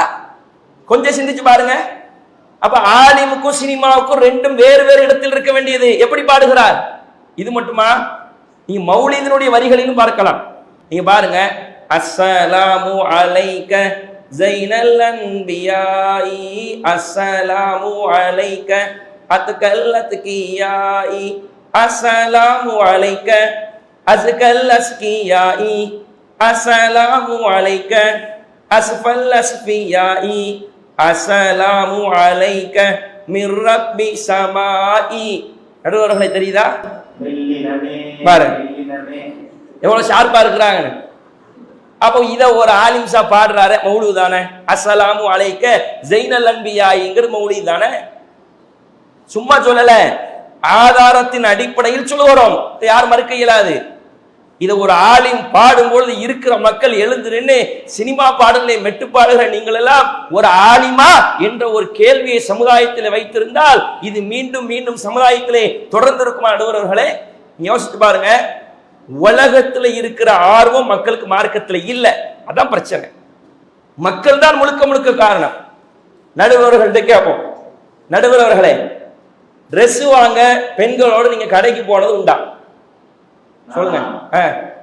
தப்பிக்க முடியாது. நீங்க போன நினைக்கிறாங்க, சஹருக்கு போனா இஃப்தார் ஆகும், குறையா சொல்லல. பார்த்து கலர் பார்த்து மேட்ச் பார்த்து எடுங்க. சகருக்கு டிராவல் ஆகி போகணும்ல, காலைல ஏறினா தான் 8-9 மணிக்கு அங்க போக முடியும். டிராவல் பண்ணி போய் ட்ரெஸ் எடுக்கிறாங்க. எதையும் குறை குத்தமா சொல்லல, எவ்வளவு நாள் எடுங்க. அந்த ஆர்வம் மார்க்கத்தில் இருக்கா? எங்க உலகத்துல உடலை அலங்கரிக்கிறதுக்கான உள்ள ஆர்வம். இன்னும் ஒரு கேள்வி நடுவர் அவர்களே, எல்லார் வீட்லயும் பாம் இருக்கு தெரியுமா உங்களுக்கு? Balm, lip balm. Lip balm பெண்களுக்கு தெரியும், அந்த பாம் தான் ஆண்களுக்கு தெரியும். பாவம், ஜண்டு பாம், அந்த பாம், இது மாதிரி நம்ம கேள்விப்பட்டிருப்போம். ஆனா பெண்கள்கிட்ட லிப் பாம்னா கேட்டு பாருங்க. உடலை அலங்கரிக்கிற பொருள், பிழை இல்லை. உடலை உலகத்தில் இருந்து காப்பதற்காக இவ்வளவு முயற்சி இருக்குல்ல, அவ்வளவு சோதனை ஓட்டம் இருக்குல்ல, அவ்வளவு நேரம் தியாகம் பண்றீங்கள, மறுமையில் நரக நெருப்பு உங்களுடைய உடலை கருக்குவதை விட்டும் காக்குவதற்காக கொள்கையில், தொழுகையில், சித்தாந்தத்தில் நீங்கள் செய்த முயற்சி என்ன என்பதை யோசித்து பாருங்கள். சில ஊர்ல ஆலிம்கள் வரதட்சணை எதிர்த்து பேசினால், மௌலிது கூடாது என்று பேசினால், வட்டி தவறு என்று பேசினால், நிர்வாகத்தில் உள்ள மக்கள் முடிவு செய்து ஆலிம்களை தூக்குகிற ஒரு காட்சியை பார்க்க முடிகிறது. சொன்னாங்க நபிமார்கள் சொல்லணும். நபிமார்கள் சொன்னா, ஆலிம்கள் சொன்னா மக்கள் ஏத்திருக்கிறாங்களா? நூஹ் நபி 950 ஆண்டு காலம் வாழ்ந்து பிரச்சாரம் செய்தார்கள், ஏத்துக்கல. மறுமையில சில நபிமார்கள் வருவார்களா? எங்க சமுதாயம், நான் தான் சமுதாயம், நான் தான் நபி. பிரச்சாரத்துல பிழையா? பிரச்சாரத்தில் பிழை செய்து விட்டார்களா? சரியான பிரச்சாரத்தை செய்தார்கள். மக்கள் சிந்தித்து உள்ள வரல. தெரியுதுல, சில நபிமார்களை குத்தலூன அன்பியாய் பிகைரில் ஹக், உண்மைக்கு புறமாக சில நபிமார்களை கொன்று குவித்திருக்கிறார்கள் மக்கள் என்ற செய்தியை குர்ஆன் வசனத்திலே பார்க்க முடிகிறது. இறுதியாக புகாரில் ஒரு செய்தியை சொல்லி முடிக்கிறேன். ஒரு இறை தூதர் முன்னர் காலத்தில் இருந்தார். மக்கள் அவரை அடிக்கிறார்கள். எந்த அளவுக்கு என்றால் வஹுவ யம்ஸஹு தமஅன் வஜ்ஹிஹி, தன்னுடைய முகத்திலே இரத்தத்தை தடவி விட்டு அவர் சொல்கிறார், ஃபயகூலு அல்லாஹும்ம ஃபிர்லி லிகௌமி, யா அல்லாஹ் என் சமுதாயத்தை நீ மன்னித்து விடு, ஃபஇன்னஹும் லா யஅலமூன், அவர்கள் இதை அறியாமல் செய்து விட்டார்கள். அறியாமல், தெரியாமல், சிந்திக்காமல் இருப்பது மக்கள் தான். ஆலிம்கள் சொல்லத்தான் செய்கிறார்கள், எடுத்துரைக்கத்தான் செய்கிறார்கள். அந்த ஆலிமையை அச்சுறுத்துகிறார்கள், ஆலிமை இழிவுபடுத்துகிறார்கள், ஆலிமை கேலி செய்கிறார்கள், ஆலிமை அடிக்க முனைகிறார்கள். வரலாற்றை நபிமார்கள் என்ற ஆலிம்களை கொன்று குவித்திருக்கிறார்கள் என்பதை குர்ஆன் ஹதீஸ் ஒளியிலே நாம் பார்த்திருக்கிறோம். அந்த அடிப்படையில் மக்கள் தான் அறியாதவர்களாக, அறியாமையிலே மார்க்க முரண் தலையோங்கி தமிழகத்தில் இருப்பதற்கு 100% பெரிதும் காரணம் மக்கள் தான் என்பதை அழுத்தம் திருத்தமாக சொல்லி எங்கள் தரப்பு வாதத்தை நாங்கள் சொல்லிக் கொள்கிறோம். அஸ்ஸலாமு அலைக்கும். மார்க்க முரணான காரியங்கள் நடைபெறுவதற்கு பெரிதும் காரணம் மக்களே என்ற தலைப்பிலே நல்ல ஆவேசமாக, வேகமாகவும் அதே நேரத்தில் விவேகமாகவும் தன்னுடைய கருத்துக்களை முன்வைத்தார். அதுல ஆலிம்கள் மக்களை வழிகெடுத்து இருக்கட்டும், மக்கள் ஏன் திருந்தாமல் இருக்கிறாங்க? அழகா வசனத்தை சொன்னார் பாத்தீங்களா? அலம் யாத்திக்கும் நதீர். நாளைக்கு மறுமையில எல்லாம் கேட்பான், வழிகட்ட மக்களிடத்திலே எல்லாம் கேட்கும் போது, ஏப்பா நீங்க எல்லாம் அப்படி பண்ணீங்க, அலம் யாத்திக்கும் நதீர், உங்களிடத்துல எச்சரிக்கை செய்யக்கூடியவர் வரவில்லையா என்று எல்லாம் கேட்கணும். அதுக்கு அந்த மக்கள் என்ன சொல்றாங்க? வந்தார்கள், நாங்க தான் அதை பொய்ன்னு நாங்க சொல்லிட்டோம், நாங்க அதை ஏத்துக்கல, நாங்க சிந்திக்கல என்று அந்த மக்கள் மறுக்கிறாங்க. யாரு தப்பு? ஒருத்தர் போய் மார்க்கத்தை சொல்லி இருக்கிறார், தெளிவாக எச்சரித்திருக்கிறார். எச்சரித்த பிறகும் கூட இவர்கள் அதை ஏற்றுக்கொள்ளவில்லை. இது மக்களுடைய பிழைதான் என்பதை அழகாக எடுத்து வைத்தார். இன்னும் ஒன்றை சொல்லும் போது அழகாக தலைப்பை அவர் காட்டினார். அதாவது இந்த தரப்புல பேசும்போது ஆலிம்கள் நிறைய வழிகேடுகளை உருவாக்குகிறார்கள் இவர் பேசிட்டாரு. அப்ப என்ன சொல்றாங்க அப்படின்னா, தலைப்பையை அவர் கவனிக்கல. தலைப்பு என்ன? மார்க்க முரணான காரியங்களை உருவாக்குவது யார் என்பதா தலைப்பு. நடைபெறுவதற்கு காரணம் யார்? உருவாக்குறதை எவனவனா எடுத்துட்டு போகட்டும், நல்லவனா கெட்டவனா, ஆலிமோ அவாமோ சாதாரண மக்கள் உருவாக்கி இருக்கட்டும், செய்கிறது யார் என்பதுதானே தலைப்பு என்று தலைப்புக்குள்ள நின்றும் ஒரு அழகான வாதங்களை முன்வைத்து பேசி இருக்கின்றார். நிறைய அழகான வாதங்களை நிறுவி இருக்கின்றார், நிறைய உதாரணங்களோடு, நடைமுறையோடு. இவ்வளவு வழிகேடுகள் இருந்த போது மக்கள் ஏன் சிந்திக்கல? பல நபிமார்களே மார்க்கம் சொல்றது மக்கள் கேட்கல. ஆலிம்களை விடுங்க, நபிமார்கள் மார்க்கத்தை சொன்ன போது கூட ஏற்க மறுத்திருக்கிறார்கள். ஒரு நபி சில நபிமார்களை கொலை செய்திருக்கின்றார்கள். நூஹ் அலைஹிஸ்ஸலாம் மார்க்கத்தை சொன்ன போது அந்த மக்கள் ஏற்க மறுத்து விட்டார்கள். அப்ப பிரச்சனை எங்க இருக்குது? மக்களிடத்திலே தான் பிரச்சனை இருக்கிறது என்பதை அழகான முறையிலே தன்னுடைய வாதத்தை அவர் நிறைவு செய்திருக்கின்றார். இப்ப அடுத்ததாக இந்த மார்க்க முரணான காரியங்கள் நடைபெறுவதற்கு பெரிதும் காரணம் ஆலிம்கள் தான் என்று பேச வர்றார். அதாவது இவங்க பேச்சை கேட்கும்போது இது டாப் மாதிரி இருந்துச்சு, இவங்க என்னத்தை பேச போறாங்கன்னு தெரியலேங்கிற மாதிரி இருந்துச்சு. ஆனா இவர் என்ன செய்யறாருன்னா அதுக்கு தகுந்த மாதிரி தான் பேசுகிறார், எல்லாம் ஜாடிக்கேற்ற மூடியா தான் இருக்கு. இப்ப இவர் ஒரு வாதத்தை நிறுவி இருக்கிறார். இந்த வாதத்தை நிலப்பரப்பாய் உடைப்பாரா என்பதை நம்ம என்ன செய்வோம், அவருக்கு ஒரு வாய்ப்பு கொடுக்கணுமா இல்லையா? அவர் வந்திருக்கிறாரு, சரி அவரை என்ன செய்வோம், பேச வச்சுட்டு நம்ம முடிவு சொல்வோம் சார். அஸ்ஸலாமு அலைக்கும் வரஹ்மத்துல்லாஹி வபரகாத்துஹு. மார்க்கத்திற்கு முரணான காரியங்கள் நடைபெற பெரிதும் காரணமாக இருப்பது ஆலிம்கள் தான் என்ற அணியில் நாங்கள் பேச வந்திருக்கோம். எதிரணியருக்கு ஒரு விஷயத்தை சொல்லிக்கிறோம். இது போன்ற முரணான காரியங்கள் நடப்பதற்கு மக்கள் காரணம் இல்லை என்று நாங்கள் சொல்லவில்லை. மக்களும் காரணம்தான், ஆனால் பெரிதும் யார் காரணம் என்பதுதான் தலைப்பு. பெரிதும் காரணம் ஆலிம்கள் தான் என்பது எங்கள் வாதம். எதிரணியர் பேசும்போது நிறைய பேசும்போது தெரிஞ்சுது, ஆனால் சுத்தி சுத்தி ஒன்றுதான் வச்சிருக்காரு. என்ன தெரியுமா? மக்கள் ஏன் சிந்திக்கல, ஆலிம்கள் சொல்றாங்கல்ல, மக்கள் ஏன் சிந்திக்கல என்று இந்த ஒன்றை சுத்தி சுத்தி வச்சிருக்காரு மக்கள் மேல் குற்றமாக. இது எப்படி இருக்கு? ஒருத்தன் இன்னொருத்தனை கத்தியால குத்துறான், குத்துறவன் செத்துட்டான். இப்போ யார் மீது குற்றம்? குத்துறவன் மேலதான் குற்றம். குத்துறவனை விட்டாச்சு, இவன் ஏன் செத்தான்னு கேட்கிறாங்க. இது எப்படி இருக்கு? குத்துறவனை கேட்காம இவன் ஏன் செத்தான்? அவன் குத்துறவன செத்தா, அதை பார்க்கணும்ல. இதுதான் என் வாதம், சுத்தி தான் வச்சிருக்கிறாங்க. நாங்க என்ன சொல்றோம், ஒரு எளிமையான ஒரு உதாரணத்தை விளக்கலாம். நம்ம எல்லார் கையிலையும் செல்போன் இருக்கு, ஆண்ட்ராய்டு ஃபோன் வச்சிருக்கோம். இந்த ஆண்ட்ராய்டு ஃபோன்ல ஒரு புதிய அப்ளிகேஷன் ஆப்பை, ஒரு செயலியை உருவாக்குவதா இருந்தால் அது யாரால உருவாக்க முடியும்? சாமானிய மக்களால் முடியுமா? அதற்கு கை தேர்ந்த நிபுணர்களால் தான் முடியும், அறிஞர்களால் தான் முடியும். அப்படித்தானே? அதை மக்கள் பயன்படுத்திக் கொள்வார்கள், அந்த ஆப்பை மக்கள் பயன்படுத்திக்குவாங்க. அப்ப அது அறிஞர்கள் நிபுணர்கள் உருவாக்குறாங்க, உண்டாக்குறாங்க, மக்கள் கொடுக்குறாங்க. அதுபோல 7 வருஷம் மார்க்கத்தை படிச்சுட்டு வந்த அந்த மார்க்க அறிஞர்கள் தான் மார்க்கம் என்ற பெயரில் மார்க்கத்தின் முரணான விஷயங்களை மக்களுக்கு கொடுக்கிறார்கள். மக்கள் நம்பி அதை நன்மை என்று நினைத்து பயன்படுத்துறாங்க. எந்த மாதிரி காரியங்களை கொடுக்குறாங்க ஒவ்வொன்றா பட்டியல் போட்டு பார்க்கலாம். நபி ஸல்லல்லாஹு அலைஹி வஸல்லம் அவர்கள் மெஹராஜ் இரவு பயணம் போனாங்க.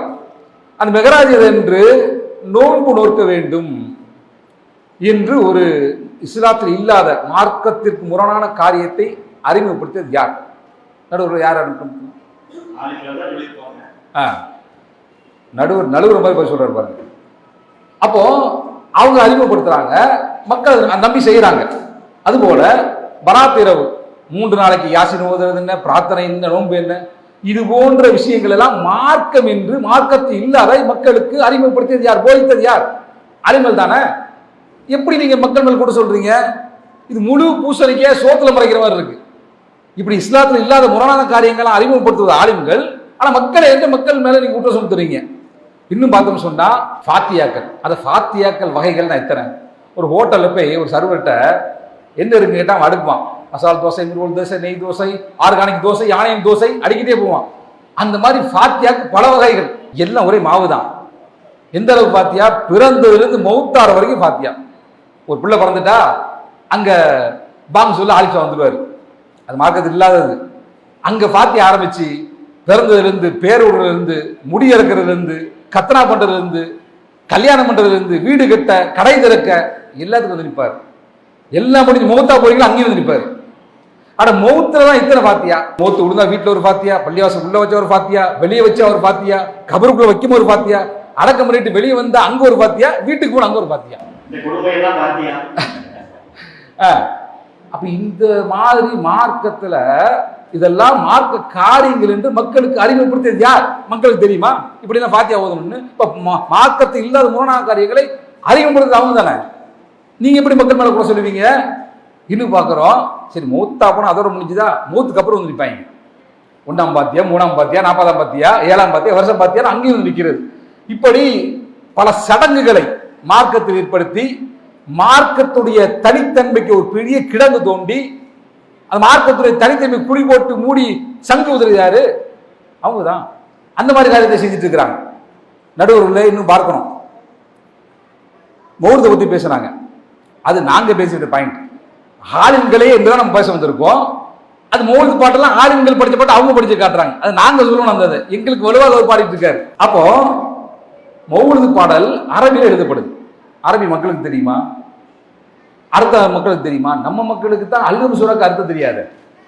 அல்கம் சூறாக்கு அர்த்தம் தெரிஞ்சுதா இந்த ஷிர்க் வந்திருக்குமா? ஈயாக்க நபுது ஒய்யாக்க நஸ்தகீன், உன்னையே வணங்குகின்றேன், உன்னிடமே உதவி தேடுகின்றேன். இதுக்கு அர்த்தம் புரிஞ்சிருந்தா அவடியா காலை விழுந்திருப்பாங்களா? ஷிர்க் நடந்திருக்குமா? இவங்க எப்படி மௌலிது பாட்டு எழுதுறது? அந்த பாட்டுக்கு கூட அரபி பாட்டுல பாட்டு அரபி பாட்டு, அதுக்கு சினிமா வெட்டு, அதையும் பாவனையோடு பாடுறது. மௌலாய சல்லி வஸல்லிம் தாயிமன் அபதா ஆலா ஹபீபிக கைலில் ஹல்கி குல்லிஹிமி.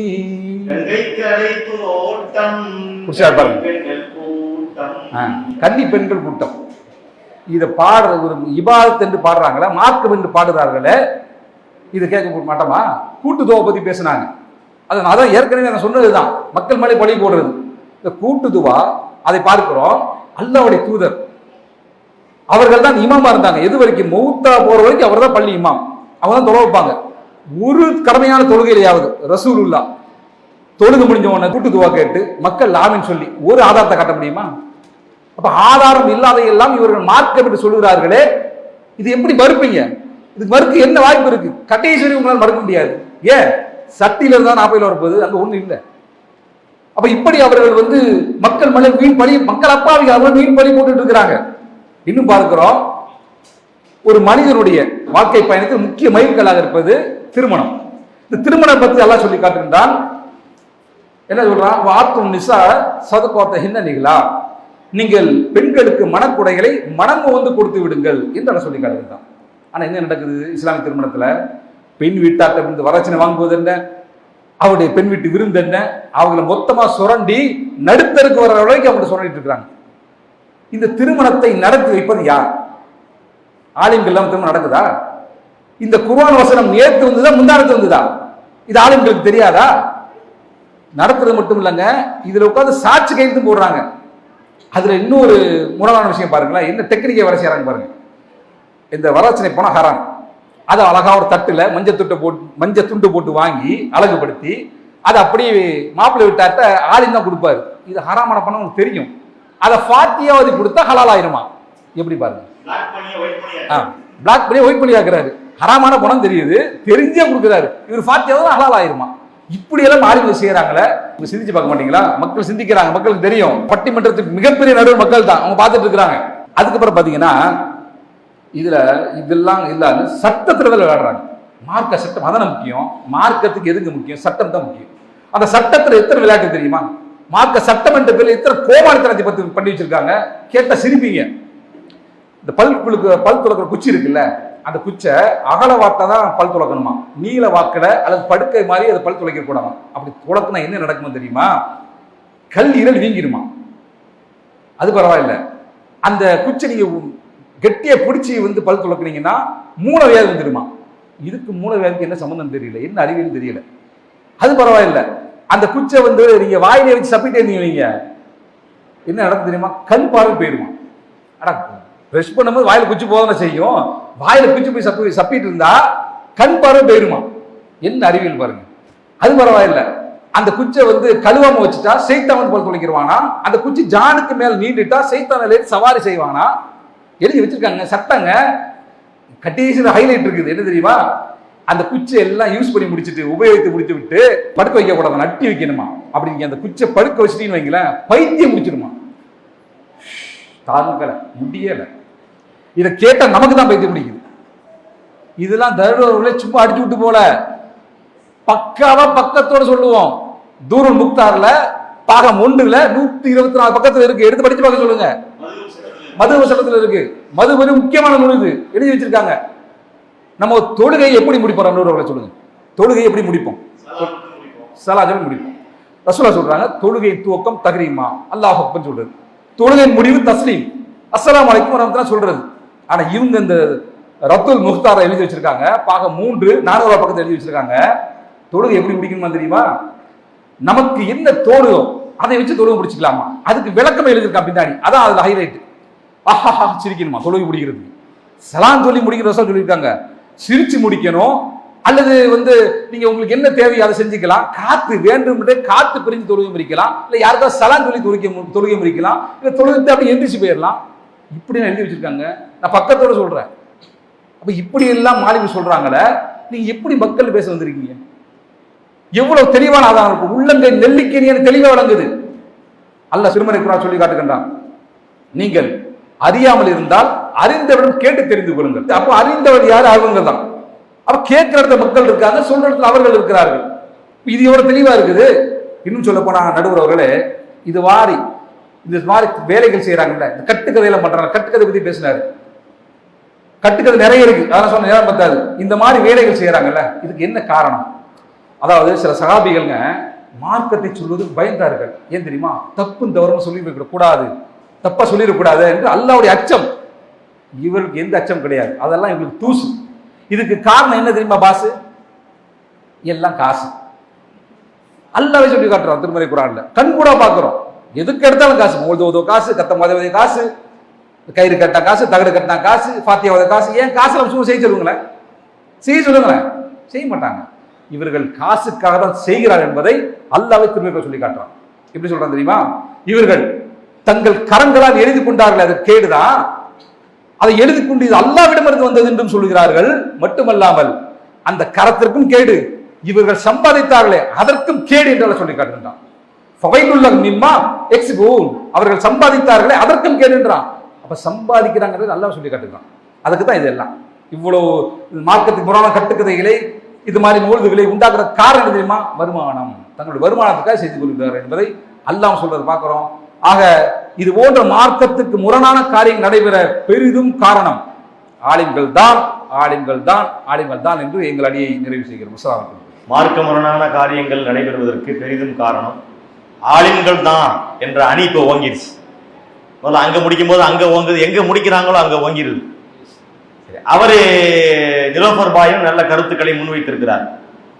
அதுல என்ன பண்ணாருன்னா, இவர் மூச்சு பிடிச்சு பேசினார்ல போன அமர்வுல, அது நீங்க எவ்வளவு நேரம் பேசினாலும் அது ஒரு கருத்து தான். சுத்தி சுத்தி அவர் சொன்னது என்ன? மக்கள் விளங்கவில்லை, மக்கள் திருந்தவில்லை, நிப்பாட்டினீங்க அப்படின்றதுக்கு அதை ஒரு அழகான உதாரணம் சொல்லி உடைச்சாரு. பாத்தீங்களா என்ன உடைச்சாரு?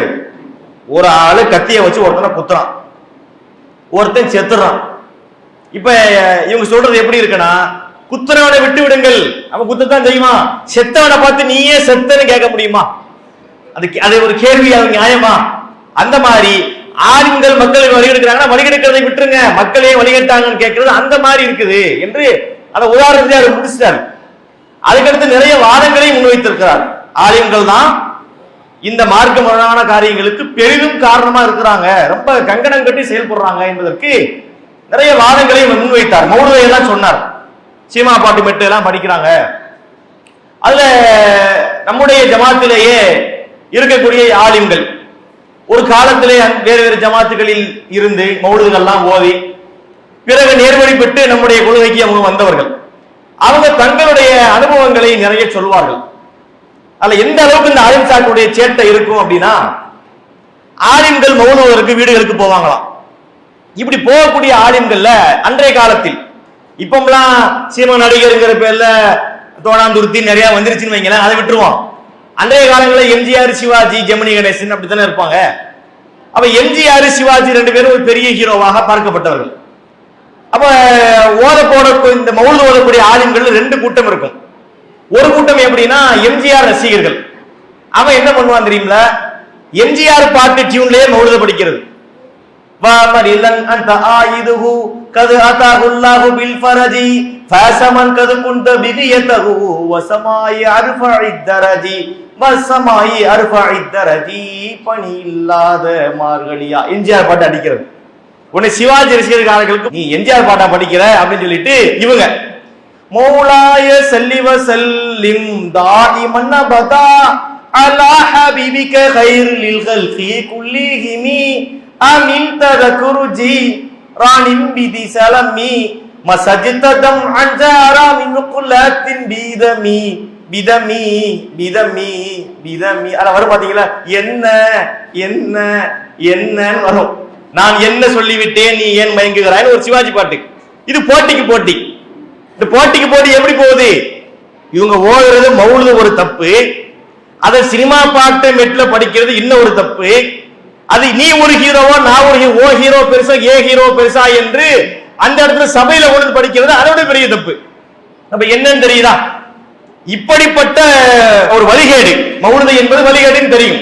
இதை இவ்வளவு துணிவோடு போய் உட்கார்ந்து ஓதுனாங்கன்னா ஆலிம்களுடைய பங்களிப்பு சாதாரணமா இந்த தீமை பெறுகிறதுக்கு ஒருத்தர் சும்மா உட்கார்ந்து கேட்கறான், தப்புதான், அதை மறுக்கிறதுக்கு இல்ல, அதை அவர் ஏத்துக்கிட்டாரு. தலைப்பாவுதே கவனிங்கன்னு அவர் இங்க கேட்கிறாரு. நாங்க என்ன சொல்கிறோம்? மக்கள் இதுக்கு காரணம் இல்லை நாங்க சொல்லவில்லை, மக்கள் காரணம் தான், பெரிதும் காரணம் ஆலிம்கள் தான் என்பதை வலுவான முறையிலே அவர் தன்னுடைய வாதங்களை கொண்டு நிறுவி இருக்கிறார். இப்ப இவங்களுக்கு இன்னொரு வாய்ப்பு இருக்கிறது. இந்த மக்கள் தான் பெரிதும் காரணம், மார்க்க முரண்கள் பெருகுவதற்கு மக்கள் காரணம் என்ற அணியினுடைய பேச்சாளர் பட்டூர் யாசின் அவர்கள் தன்னுடைய வாதங்களை முன்வைப்பார்கள் இன்ஷா அல்லாஹ். அஸ்ஸலாமு அலைக்கும் வரஹ்மத்துல்லாஹி வபரகாத்துஹு. அன்பார்ந்த சகோதர சகோதரிகளே, மார்க்கத்திற்கு முரணான காரியங்கள் நடைபெறுவதற்கு பெரிதும் காரணம் மக்கள்தான் என்பதை நிரூபிப்பதற்காக திருமறை குர்ஆனுடைய ஒரு வசனம் அதற்கு முத்தாய்ப்பாக நமக்கு அமைந்திருக்கின்றது. திருக்குரானிலே 14வது அத்தியாயத்தில் 22வது வசனத்தில் அல்லாஹ் ஒரு ஷைத்தானுக்கும் மனிதர்களுக்கும் நரகத்தில் நடக்கக்கூடிய ஒரு உரையாடலை அல்லாஹ் அங்க குறிப்பிடுறான். அதுல பாருங்க, உன்னால நான் கெட்டேன், என்னால நீ கெட்ட, இந்த மாதிரி அந்த உரையாடல் அமைந்திருக்கும். அதுல ஷைத்தானை அந்த நரகவாசிகள் பழிப்பார்கள். அல்லாஹ் அதை குறிப்பிடுகிறான். நீதான் எனக்கு கட்டளையிட்ட இந்த தவறான காரியத்தை நான் செய்யறதுக்கு, அதனாலதான் நான் இங்க வந்து கிடக்கிறேன். சகோதரர் கூட அந்த வசனத்தை உங்களுக்கு முன்மொழிந்தார். அதே ஜாடையில் இருக்கக்கூடிய ஒரு வசனம், நாங்கள் நரகவாசியா ஆகியிருக்க மாட்டோமே செவியேற்றி இருந்தால் அல்லது சிந்தித்திருந்தால் என்று ஒரு வசனத்தை உங்களுக்கு முன்வைத்தார். அதே மாதிரி ஷைத்தானை பழிக்கக்கூடிய வார்த்தைகளை, இந்த கெட்ட காரியங்களை செய்து நரகத்திலே போய் அந்த மக்கள் புலம்புவார்களாம். உன்னாலதான் நான் கெட்டேன் என்று ஷைத்தானை நோக்கி அந்த மனிதர்கள் புலம்பும் போது ஷைத்தான் ஒரு வார்த்தையை சொல்வானாம். அதை திருக்குறானிலே அல்லாஹ் பதிவு செய்கின்றான். தஅவுதுக்கும், நான் உங்களுக்கு வெறும் அழைப்பு தான் கொடுத்தேன். ஃபஸ்தஜப்தும் லீ, நீங்கள் உடனே அதற்கு பதிலளித்து விட்டீர்கள். நான் சும்மா தூண்டில போட்டு தான் பார்த்தேன், நீ அதுல சிக்கிட்ட, உனக்கு எங்க போச்சு அறிவு? இதான் இங்க கேள்வியே. நான் 1000 சொல்லுவேன்பா, உனக்குன்ட்டு அல்லாஹ் மூளையை தந்திருக்கிறானா இல்லையா? உனக்கு எங்க போச்சு அறிவு? நீ சிந்திக்கணுமா இல்லையா? சொன்ன உடனே நீ கட்டுப்பட்டுடலாமா? அதுக்கு உனக்கு சிந்தித்து எது சரி எது தவறு என்று புரிந்து நடப்பதற்குரிய அறிவை அல்லாஹ் வழங்கி இருக்கிறானா இல்லையா? இப்ப ஆலிம்சா எவ்வளவு பெரிய கருத்தை சொல்லட்டும், அதுக்கு சகோதரர் ஒரு எதிர்த்தரப்புல ஒரு தத்துவம் மாதிரி ஒண்ணு சொன்னாரு. ஆலிம்சா ஏதோ கொலகார மாதிரியும், அவர் கத்திய வச்சு மக்களை குத்துற மாதிரியும், மக்களை குத்துனா உடனே மக்கள் செத்து போயிடுற மாதிரியும் ஒரு தேவையில்லாத ஒரு சம்பந்தம் இல்லாத ஒரு உதாரணத்தை சொன்னார். ஆலிம்சா கருத்தை தான் சொல்றாரு, புத்தி குத்து தான் என்று அதற்கு பேர் வைக்கணுமே தவிர கத்தி குத்துன்னு வைக்க முடியாது. ஆமா, புத்தியை கூர்மையாக்கக்கூடிய விதத்துல அல்லது மழுங்க செய்யக்கூடிய விதத்துல ஒரு ஆலிம்சா எதை வேண்டுமானாலும் சொல்லுவார். அதை தீர்மானிக்கக்கூடிய இடத்துல யார் இருக்கிறார்? மக்கள் தான் இருக்கிறார்கள். அப்ப மக்கள் மறுமையிலே போய் இது மாதிரி புலம்புவார்கள், உன்னாலதான் நான் கெட்டேன் என்று சொல்லும் போது ஷைத்தான் என்ன தெரியுமா சொல்லுவா? ஃபலா தலூமுனி, என்னை நீங்கள் திட்டாதீர்கள், வலூமு அன்ஃபுஸக்கும், உங்களை நீங்களே திட்டிக் கொள்ளுங்கள், என்ன நீ காரணம் சொல்லாத, நான் சும்மா கூப்பிட்டு தான் பார்த்தேன், நீயாதான் வந்து மாட்டிக்கிட்ட என்று சொல்லி ஷைத்தான் மனிதர்களிடத்துல பதிலளிப்பான் என்று அல்லாஹ் திருக்குரான்ல பதிவு செய்கின்றார். இந்த ஒரு வசனமே போதாத நமக்கு. அப்ப ஷைத்தான் இன்றைக்கு பல்வேறு தீமையான காரியங்களை ஆலிம்சாவே வழி கெடுக்கிறது யாரு? நடுவரை அவர்களை பதிவு சொல்லுங்க. ஆலிம்சாவை வழி கெடுக்கிறது யாரு? அப்பேற்பட்ட ஷைத்தானே வாக்குமூலம் தர்றானா, நான் சொன்னதுக்கு உன்னை யார் கட்டுப்பட சொன்னார்? நீயா தானப்பா விழுந்தனா, சும்மா கூப்பிட்டு தான் பார்த்தேன், நீ அதை மறுத்து செயல்பட்டிருக்கலாமா இல்லையா? அப்ப ஆலிம்சா ஒன்றை சொல்கிறார் என்றால் மறுக்கக்கூடிய அதிகாரம் மக்களுக்கு இருக்கிறதா இல்லையா? நல்லது சொன்னா ஏத்துக்கிட்டு நடக்கலாம். இதே ஆலிம்சா மக்களுக்கு பால் அடைஞ்ச கிணத்தை காட்டி இங்க போய் குதிங்க எல்லாம் என்று சொல்கிறார். உடனே மக்கள்லாம் போய் குதிச்சிருவாங்களா ஆலிம்சா? சொல்லுங்க நடுவர் அவர்களே. நீங்களே மக்களை இங்க உட்கார்ந்துகிட்டு இருக்கிற மக்களை நோக்கி, இப்ராஹிம் நபி தன்னுடைய மகனையே அறுப்பதற்கு முன் வந்தார், அதற்கு பிறகு அல்லாஹ் ஒரு பலி பிராணியை பகரமாக்கி இன்றைக்கு வரைக்கும் குர்பானி என்ற பேர்ல நம்ம ஒட்டகம் ஆடு மாடு அறுத்துக்கிட்டு இருக்கிறோம். அந்த தியாகத்தை மதிக்கும் விதமாக அடுத்த ஹஜ் பெருநாளில் இருந்து நீங்க உங்க வீட்டுல இருக்கிற ஒரு ஆண் பிள்ளையோ அல்லது பெண் பிள்ளையோ அவர்களே அறுப்பதை விடுங்க, அவர்களை ஒரு சுண்டு விரலை நீங்க தியாகம் பண்ணிடணும், அறுத்திடணும் என்று ஆலிம் சாஹ் சொல்கிறார், நடுவர் சொல்கிறார். நாம் அதை ஏற்றுக்கொள்வோமா? அப்ப சிந்திக்கக்கூடிய மக்கள் இருக்கிற வரைக்கும் எந்த ஒரு பாதிப்பும் கிடையாது. எப்போ மக்கள் சிந்தனையற்றவர்களாக சொல்வதற்கெல்லாம் தலையாட்டக்கூடியவர்களாக மாறுகிறார்களோ அப்பதான் ஆலிம் சாக்களுக்கு அங்க மதிப்பளிக்கப்படுகிறதே தவிர, சகோதரர் இன்னொரு விஷயத்தை சொன்னார், ஆலிம் சாக்கள் தானே உருவாக்குறாங்க, ஆலிம் சா தானே மக்களுக்கு ஃபாத்தியா ஓதி கைமடிப்புக்காக செய்யறாங்க, மக்கள் கூப்பிடுவதனால தானே ஆலிம் சா வர்றாரு. இங்க பாயிண்டே என்ன? மக்கள் கூப்பிடுகிறார்கள். இப்ப நம்ம கூப்பிடுவோமா? அல்லாஹ்வுடைய அருளால இந்த தௌஹீது பிரச்சாரம் மக்களுக்கு மத்தியில சென்றடைஞ்ச காரணத்தினால ஆலிம் சாக்களை கூப்பிட்டு நம்ம வீட்டுல ஒரு நபர் இறந்ததற்காக வேண்டி ஃபாத்தியா ஓதுங்க, மௌலுது ஓதுங்க என்று நம்ம கூப்பிடுவோமா? அதே மார்க்கத்தை விளங்காத மக்களா இருந்தாலும் சரி, ஆலிம் சாவை கூப்பிடுங்க, கூப்பிட்டு நல்ல முறையில இந்த விடி மௌலுதுன்னு சொல்றாங்கல்ல, நைட்டு முழுக்க விடிய விடிய மௌலுத ஓதி அல்லது நைட்டு முழுக்க முழு குரான் காணி என்ற பேர்ல 30 ஜுசுக்களையும் ஓதி காலையில அடைஞ்சா உடனே நல்லபடியா போயிட்டு வாங்க ஆலிம் சா, உங்களுக்கு அல்லாஹ் நன்மையை தருவான் என்று சொல்லி பார்க்கட்டுமே. இப்போ உடனே ஆலிம் சா என்ன சொல்லுவார்? அடுத்த ஜும்மாவுலயே மௌலுது ஓதுறது ஹராம், ஃபாத்தியா ஓதுறது ஹராம் என்று மாறுவாரா இல்லையா? அப்ப மக்களுடைய கையில அந்த அதிகாரம் இருக்கின்றது. மக்களை குறித்து தான் அல்லாஹ்வுடைய தூதரும் பயந்தார்கள். நபிகள் நாயகம் ஸல்லல்லாஹு அலைஹி வஸல்லம் அவங்க மரண தருவாயில இருக்கிறார்கள். அவங்க மனைவி ஆயிஷா ரலியல்லாஹு அன்ஹா அவர்கள் இந்த செய்தி அறிவிக்கிறார்கள். ஃபீ மரலிஹில் லதி மாத ஃபீஹி, அல்லாஹ்வுடைய தூதர் தனது மரண தருவாயில இருக்கும் பொழுது ஒரு செய்தியை சொல்கிறார்கள். லஅனல்லாஹுல் யஹூத வன் நஸாரா, இறைவன் அல்லாஹ் ரப்புல் ஆலமீன் யஹூதிகளையும் கிறிஸ்தவர்களையும் சபிப்பானாக. இத்தஹது குபூரன் அம்பியாஇஹிம் மஸ்ஜிதா, அவர்கள் தங்களுடைய நபிமார்களுடைய அடக்க ஸ்தலங்களை வணக்க ஸ்தலங்களாக ஆக்கி கொண்டார்கள். ஏன் இது ரசூலுல்லாஹ் சொல்றாங்க? இன்னும் சில மணி நேரங்கள்ல நபிகள் நாயகம் ஸல்லல்லாஹு அலைஹி வஸல்லம் அவங்களுடைய ரூஹ் கைப்பற்றப்பட போகிறது. அந்த நேரத்துல ஒரு எச்சரிக்கையா மக்களுக்கு மத்தியிலே சொல்கிறார்கள், நான் இறந்த பிறகு என்னுடைய சமாதியை, என்னுடைய அடக்க ஸ்தலத்தை மக்கள் வணக்க ஸ்தலங்களாக, பிரார்த்தனைக்குரிய இடங்களாக, வழிபாடு நடத்தக்கூடிய இடங்களாக, கொண்டாடும் இடங்களாக ஆக்கிவிடக் கூடாது என்பதற்காக வேண்டி அல்லாஹ்வுடைய தூதர் ஒரு எச்சரிக்கை செய்கிறார்கள். மக்களை குறித்து தான் பயந்தார்கள். இன்னொரு முறை சொன்னார்கள், ஒரு நல்ல மனிதர் இறந்து விட்டால் அந்த மக்கள் என்ன தெரியுமா செய்யறாங்க? அவரை அடக்கம் பண்ணி வச்சுக்கிட்டு அவரை சமாதியாக அவரை உருவாக்கி அதிலே வழிபாடு செய்ய ஆரம்பித்து விடுகிறார்கள். உலாஇக ஷிராருல் ஹல்கி இந்தல்லாஹி யௌமுல் கியாமா, இவர்கள்தான் கியாமத் நாளன்று அல்லாஹ்வுடைய படைப்புகளிலேயே மிகவும் மோசமானவர் என்று அல்லாஹ்வுடைய தூதர் சொன்னார்கள். அப்ப நபி ஸல்லல்லாஹு அலைஹி வஸல்லம் அவர்கள் பயந்ததெல்லாம் மக்களை குறித்து தான். இந்த மக்கள் இது மாதிரி மாத்திரக்கூடாது. ஏன்னா முன் சென்ற காலங்களில் ஒரு நபி இறந்து விட்டார் என்று சொன்னால் அடுத்த நபி வருவதற்கு காரணமே என்ன? நடுவர் அவர்கள் நீங்க பதில் சொல்லுங்க. ஒரு நபி இறந்துடுறாரு, அல்லாஹ் கொஞ்ச காலத்திலே இன்னொரு நபியை அனுப்புறான். ஏன் அனுப்புறான்? அவனுடைய மார்க்கத்தை உயிர்ப்பிப்பதற்காக அல்லாஹ் அனுப்புறான். ஏன் அனுப்புறான்? மக்கள் திருப்பி வழிகெட்டு போயிட்டாங்க. வழிகேடான காரியங்களை செய்து மார்க்கத்தில் இல்லாததை எல்லாம் புகுத்தி புகுத்தி மக்கள் ஒரு நல்வழியை விட்டு திசை திருப்பி விட்டார்கள் என்ற காரணத்திற்காக வேண்டி மீண்டும் அவனுடைய மார்க்கத்தை அல்லாஹ் உயிரோட்டம் கொடுப்பதற்காக தான் ஒரு நபியை அனுப்புறான். அப்போ விலங்கலையா நமக்கு? மக்கள் தான் மார்க்கத்திற்கு முரணான காரியங்கள் பெருகுவதற்கு காரணமாக இருக்கிறார்கள். ஆலிம் சாக்கள் என்ன வேணா சொல்லட்டும், நபிமார்களே சொன்னாலும் சரி, நபிமார்கள் சொன்னதற்கு எவ்வளவு காரியங்களை மாற்றமா மக்கள் புரிந்து அதற்கு மாற்றமாக நடந்தார்களா இல்லையா? யோசிச்சு பார்க்கணும். அப்ப நபிகள் நாயகம் ஸல்லல்லாஹு அலைஹி வஸல்லம் அவர்கள் இது போன்ற எச்சரிக்கையெல்லாம் மக்களை குறித்து தான் பயந்தாங்க. அதே நேரத்தில் ஒரே ஒரு செய்தியை மட்டும் பாருங்க. கடைசியா இப்ராஹிம் நபி, இப்ராஹிம் அலைஹிஸ்ஸலாம் ஒரு அழகிய முன்மாதிரி. நபிகள் நாயகம் ஸல்லல்லாஹு அலைஹி வஸல்லம் அவங்களுக்கு இத்தபி மில்லத இப்ராஹிம் ஹனீஃபா, இப்ராஹிமுடைய மார்க்கத்தை நீர் பின்பற்று என்று அல்லாஹ் ரப்பல் ஆலமீன் திருக்குர்ஆன்ல கட்டளையிடுறான். இப்ராஹிம் நபி எந்த அளவுக்கு ஷிர்க்குக்கு எதிராக போராடினாங்க. அதற்காக வேண்டி தன்னுடைய தந்தையை அவர்கள் பகைக்கக்கூடிய நிலைமை ஏற்பட்டுச்சு. தன்னுடைய சமுதாய மக்களை பகைத்துக் கொண்டார்கள். சிலை வழிபாட்டிற்கு எதிராக இரும்பு கரம் நீட்டியவர்கள் இப்ராஹிம் அலைஹிஸ்ஸலாம் அவர்கள்.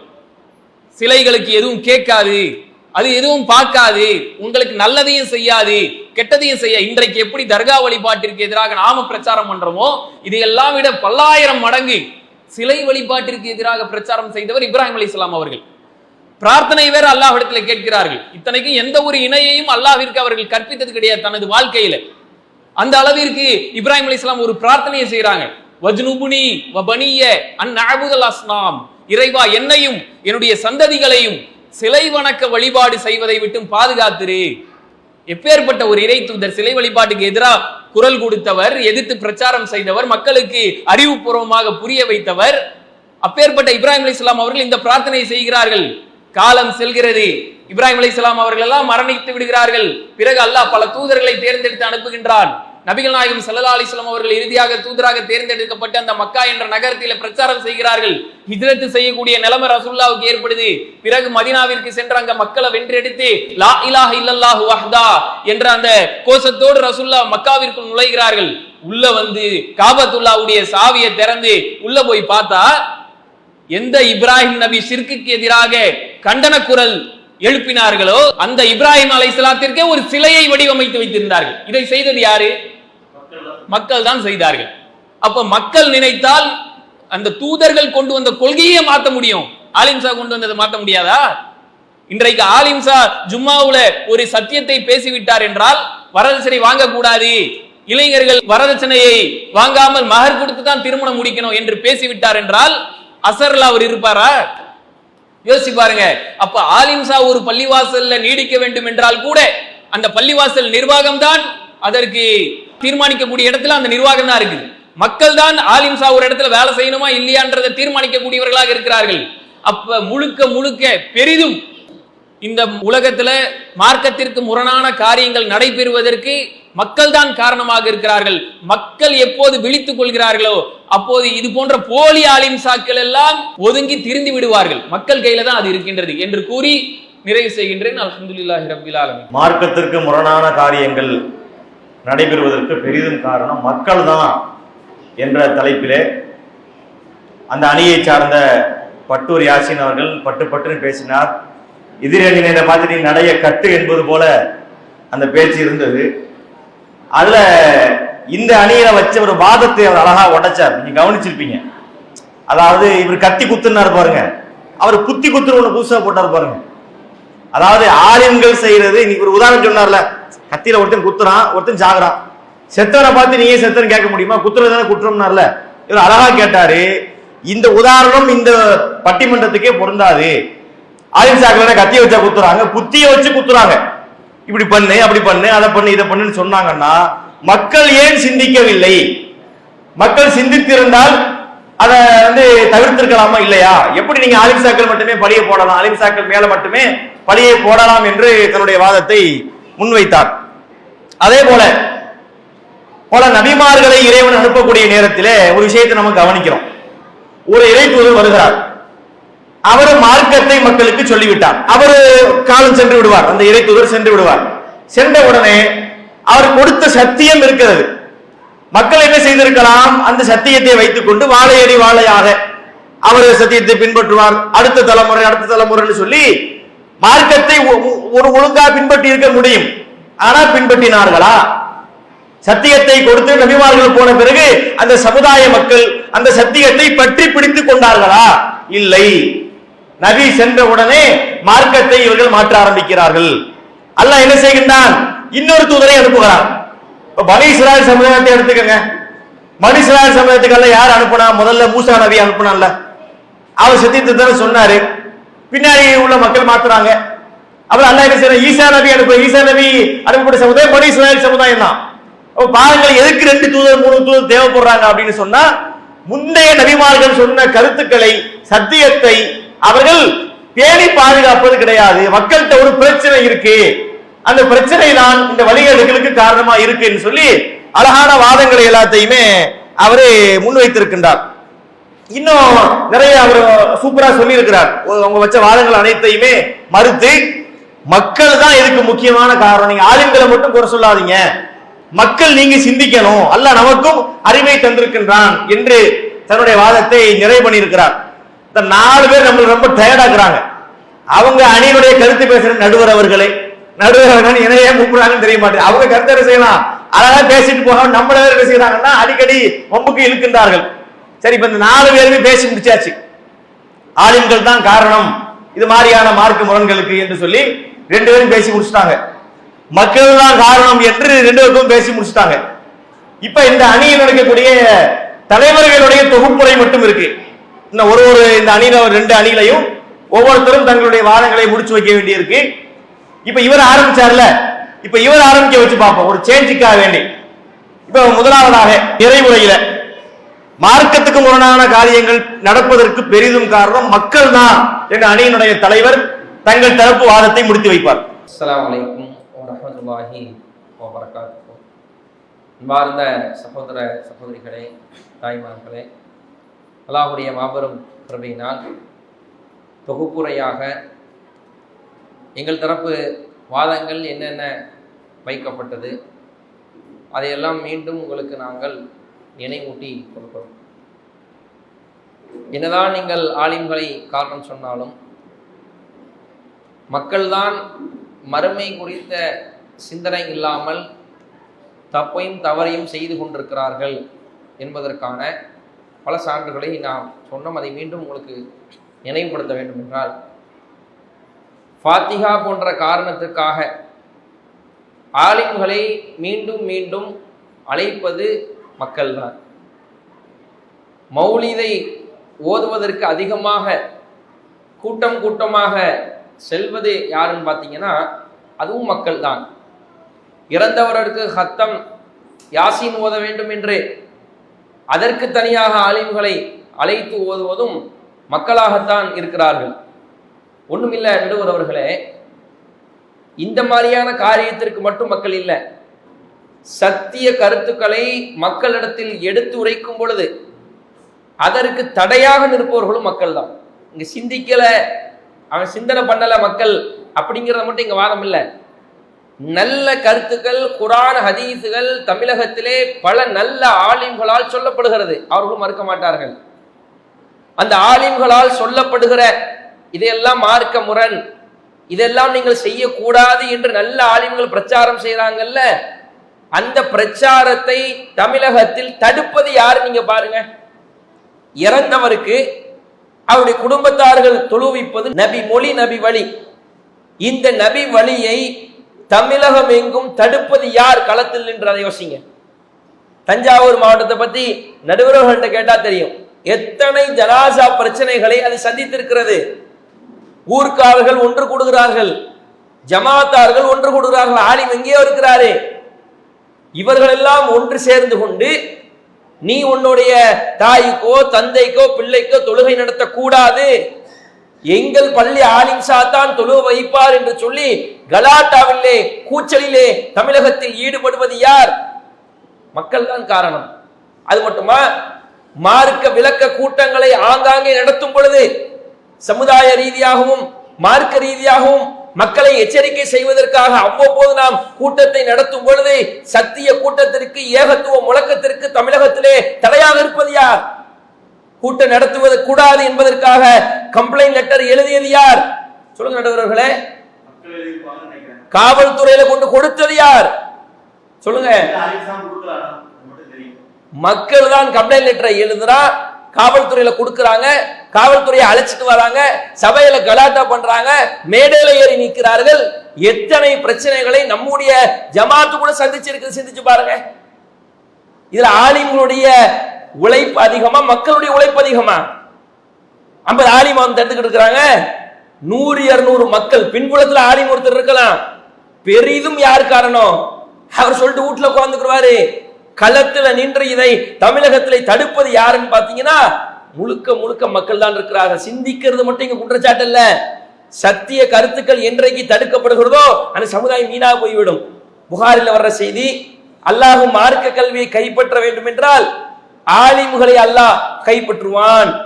அப்ப அறிவு, மார்க்க அறிவு அற்றவர்கள் அவர்களுக்கு தலைவர்களாக மக்கள் அவர்களை தேர்வு செய்வார்கள். அவர்கள் மார்க்க அறிவு இல்லாமல் ஃபத்வா கொடுப்பார்கள். அப்ப மக்கள் சரியாக இருப்பதற்கு தேவை மார்க்க கல்வி.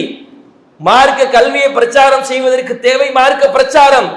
அப்ப இந்த மார்க்க கல்வியை, மார்க்க பிரச்சாரத்தை முழுக்க முழுக்க களத்தில் இருந்து தடுப்பது மக்கள் தான் என்பதனை இந்த தொகுப்புரையிலே நாங்கள் தெளிவாக சொல்லிக் கொள்கிறோம். இன்னும் பாருங்க, வட்டி. எந்த ஆலிம்சாவது தமிழ்நாட்டில் வட்டி கூடுன்னு சொல்றாரா?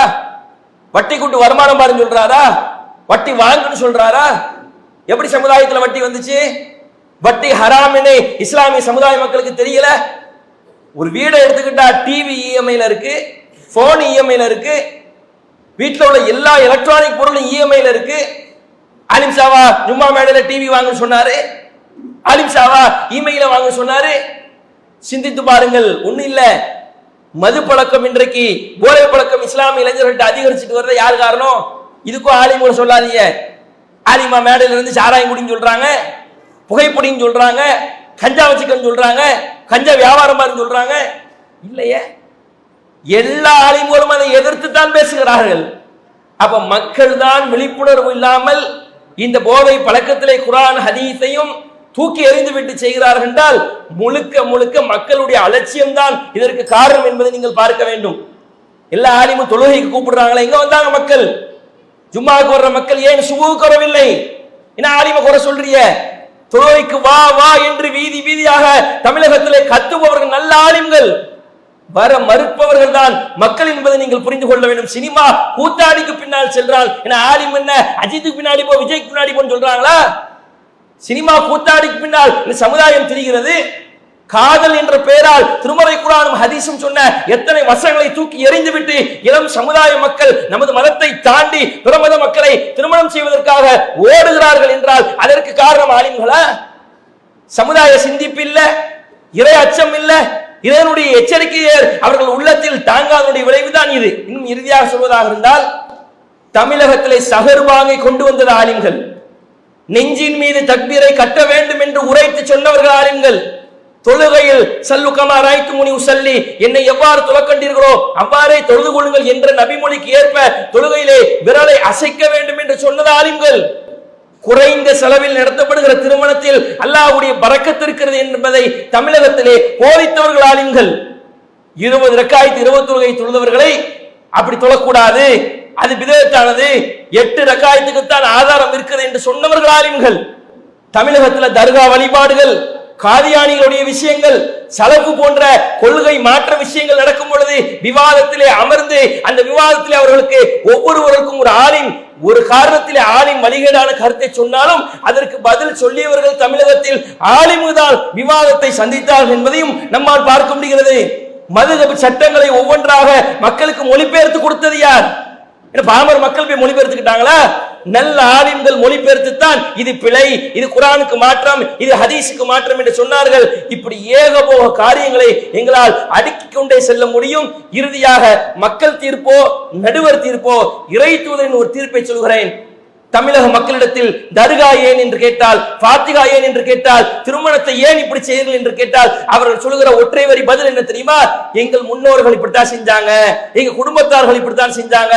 நபிகளார் அவர்களுக்கு தீர்ப்பு சொல்கிறார்கள், உத்துருக்குமாய கூல ஆபாவுக்கும், உங்கள் முன்னோர்கள் சொல்வதை நீங்கள் விட்டு விடுங்கள் என்று சொன்னார்கள். எனவே நபிகளாருடைய தீர்ப்பு முன்னோர்களுடைய கூற்றை விட்டு விட வேண்டும். இதை மக்கள் தெளிவாக தமிழகத்தில் செய்தால் மார்க்க முரணான காரியங்கள் தமிழகத்தை குறைந்து விடும். அதற்கு மக்களுடைய அந்த சிந்தனை குறைவும், மார்க்க அறிவற்று இருப்பதும், மார்க்கத்தில் ஆர்வம் இல்லாமல் இருப்பதும், சத்திய கருத்தை தடுப்பதும் தான் மக்கள் தான் இதற்கு பெரிதும் காரணம் என்பதை இன்னும் வலுவாக சொல்லி எங்கள் தரப்பு வாதத்தை நிறைவு செய்கிறோம். அஸ்ஸலாமு அலைக்கும். மக்கள் தான் பெரிதும் காரணம் என்பதை ரொம்ப கொதிப்போடு பேசியிருக்கிறார். இப்ப இந்த பக்கமும் நிறைவுரை இருக்கிறது. அது சொல்லி முடிச்சதுக்கு பிறகு நம்ம இன்ஷா தீர்ப்பு நிறைவு பகுதிக்கு நெருங்கிட்டோம். இன்ஷா அல்லாஹ் மார்க்கத்துக்கு முரணான காரியங்கள் நடைபெறுவதற்கு பெரிதும் காரணம் ஆலிம்கள் தான் என்ற கருத்தினை அந்த அணியினுடைய தலைவர் சுஜா அலி அவர்கள் முடித்து வைப்பார்கள். அஸ்ஸலாமு அலைக்கும் வரஹ்மத்துல்லாஹி வபரகாத்துஹு. அன்புள்ள சகோதர சகோதரிகளே, மார்க்கத்திற்கு முரணான காரியங்கள் நடைபெற பெரிதும் காரணம் ஆலிம்களா மக்களா என்கிற இந்த பட்டிமன்றத்தின் கடைசி பகுதியில் நம்ம இருக்கிறோம். நாங்கள் ஆலிம்கள் தான் என்கிற தலைப்பில் பேசுகிறோம், ஆலிம்கள் தான் என்றும் நிறுவி இருக்கிறோம்.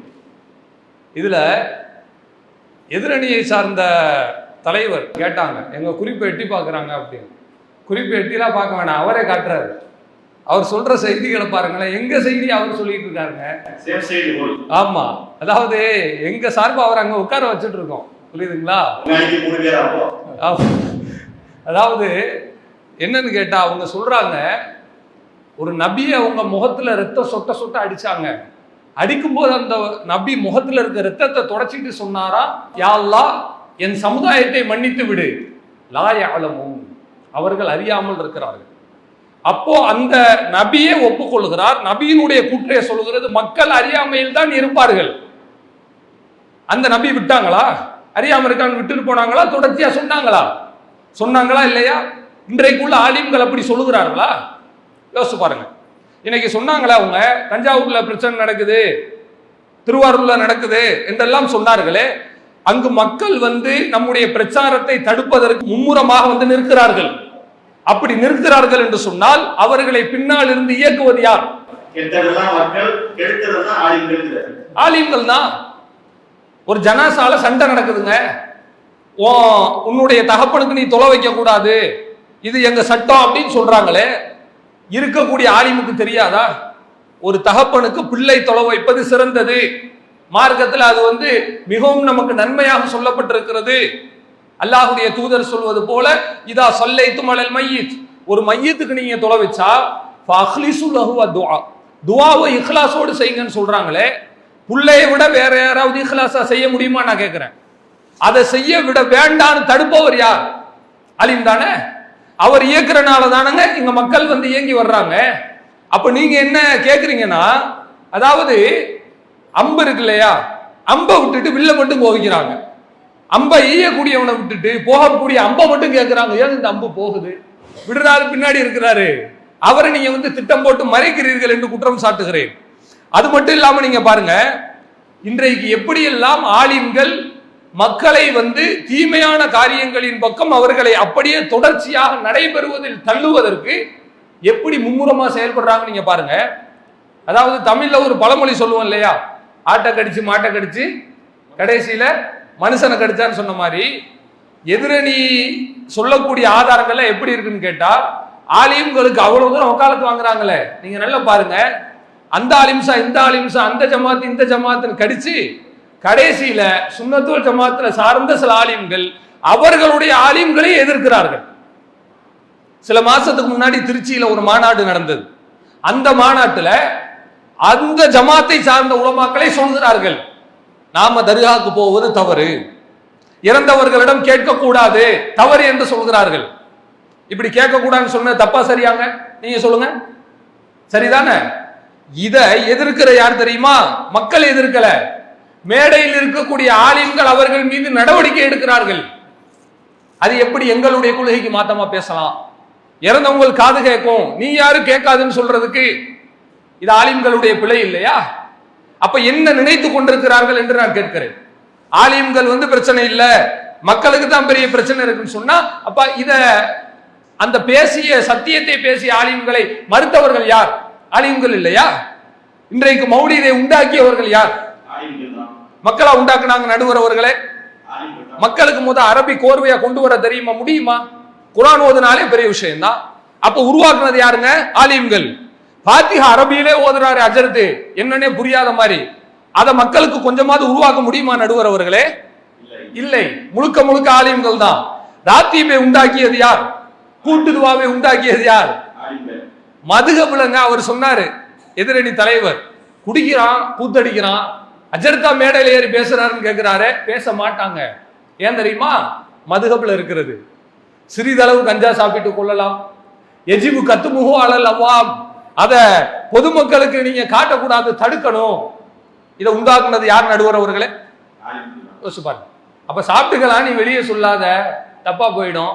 இப்படி எல்லாம் கொண்டு மக்களை வழி எடுக்கிறார்களே, இது வழிகேட்டினுடைய உச்சம் இல்லையா? யோசித்து பாருங்கள். அப்ப மக்கள் தவறு செய்வது இயல்புங்க, அவர்களை திருத்தக்கூடியது ஆலிம்களுடைய பணி. நூலை போல சேலை, தாயை போல பிள்ளை, ஆலிமை போல தானே கீழே இருக்கிற மக்கள் இருப்பாங்க. இன்னைக்கு நான் சவாலாகவே சொல்லுகிறேன், யோசித்து பாருங்கள். இன்றைக்கு இருக்கிற உலமாக்கள் ஒன்றும் வேண்டாம், ஒரே ஒரு விஷயம் சொல்லட்டும். அல்லாஹ் குர்ஆனில் சொல்வது போல, வமா கானல் மூமினூன லியன்ஃபிரு காஃபா, எல்லா மூமீன்களும் மார்க்கத்தை படிப்பதற்கு செல்ல முடியாது. வாஸ்தவம் தான். எல்லாரும் மேசாக்கு போங்கன்னா போவீங்களா நீங்க? முடியாது. ஃபலவுலா நஃபர மின் குல்லி ஃபிர்கத்தி மின்ஹும் தாயிஃபத்துன் லியதஃபக்கஹு. கொஞ்சம் பேராவது, சிறிதளவு ஆட்களாவது, ஒரு கூட்டமாவது மார்க்கத்தை படிப்பதற்கு போக வேண்டாமா? வலியுந்திரு கௌமஹும் இதா ரஜஉ இலைஹிம். அப்படி படித்து விட்டு சென்று வந்து மக்களை நீங்கள் எச்சரிக்கை செய்ய வேண்டாமா? எல்லாம் கேட்கிறான். அப்ப யார் படிச்சிருக்காங்களோ அவங்க தானே தடுக்கணும். அல்லாஹ் தானே சொல்றான். இன்னைக்கு அது ஆலிம்களுடைய பணிதானங்க. இந்த ஆலிம்கள் ஒரு விஷயத்தை செய்யட்டும். நான் பெருசா ஒண்ணும் கேட்கல. நாம வரதட்சணை வேண்டான்னு பேசுறோமே, மௌலிது வேண்டான்னு பேசுறோமே, ஜனாசாவை அடக்கம் பண்ணா பிரச்சனை பண்ணாதீங்கன்னு பேசுறோமே, இவ்வளவு தூரம் நம்ம பேச வேண்டாம். தர்கா ஒழிச்சு தொண்டை தண்ணி வத்த கத்துறோமே, கத்த வேண்டாம். ஆலிம்கள் மேடையில ஏறி தங்களுடைய மிம்பர் மேடையில ஒரு விஷயத்தை சொல்லட்டும், ஒரு தீர்மானம் போடட்டும் மாநாட்டுல. இனிமேல் யாராவது வரதட்சணை வாங்கி திருமணம் முடித்தால் ஆலிம்கள் கலந்து கொள்ள மாட்டோம் சொல்லலாம்லங்க. சொன்னா யாராவது கல்யாணம் பண்ணுவா நீங்க நினைக்கிறீங்களா? வட்டிக்கு ஒருத்தர் வாங்குறியா, அவரை நாங்க பொறுப்புல போட விட மாட்டோம். யாராவது குடிக்கிறானா, அவனை நாங்க தள்ளி வைப்போம் ஜமாத்தை விட்டு என்று சொல்லட்டுமே, சொல்ல மாட்டாங்க. அப்போ பொறுப்பு யார்ட்டங்க இருக்கு? ஆலிம்கள்ட்ட. சொன்னா கேட்பாங்களா இல்லையா? யார் செய்வாங்க? நம்ம கூட்டம் நடத்துறோம், யாராவது கூட்டத்துக்கு போனீங்க ஊரை விட்டு விலக்கி வச்சிருவோம், தீர்மானம் வரமாட்டாங்க. இப்படி பயப்படக்கூடிய மக்களை நீங்கள் நல்லதுக்கு அப்படி அச்சுறுத்துங்களேன், செய்யறதில்லை. அப்ப ஆலிம்கள் எப்படியெல்லாம் செய்கிறார்கள் என்றால் தாங்களும் பேசுவதல்ல, பேசக்கூடியவர்களை பேச விடுவதில்லை. அதற்கு திருச்சியினுடைய மாநாடு கண் முன்னால் எடுத்துக்காட்டாக இருப்பதை நாம் பார்க்கிறோம். எனவே கண்ணியத்திற்குரிய சகோதர சகோதரிகளே, இறுதியாக ஒரு விஷயத்தை நான் சொல்லுகிறேன். அல்லாஹ் ரப்புல் ஆலமீன் தன்னுடைய திருக்குர்ஆனில் 2வது அத்தியாயத்தில் 159வது வசனத்திலே சொல்லுகிறான், இன்னல்லதீன யக்துமூன மா அன்ஸல்னா மினல் பையினாத்தி வல் ஹுதா. தெளிவான ஆதாரங்களில் இருந்து, நேர்வழியில் இருந்து எதையெல்லாம் நாம் இறக்கி வைத்திருக்கிறோமோ அதை மறைக்கக்கூடியவர்கள், அது மட்டும் இல்லாமல் மக்களுக்கு அதை தெளிவுபடுத்தாமல் இருக்கக்கூடியவர்கள், உலாயிக யலஅனஹுமுல்லாஹ், அவர்களை அல்லாஹ் சபிக்கிறான்.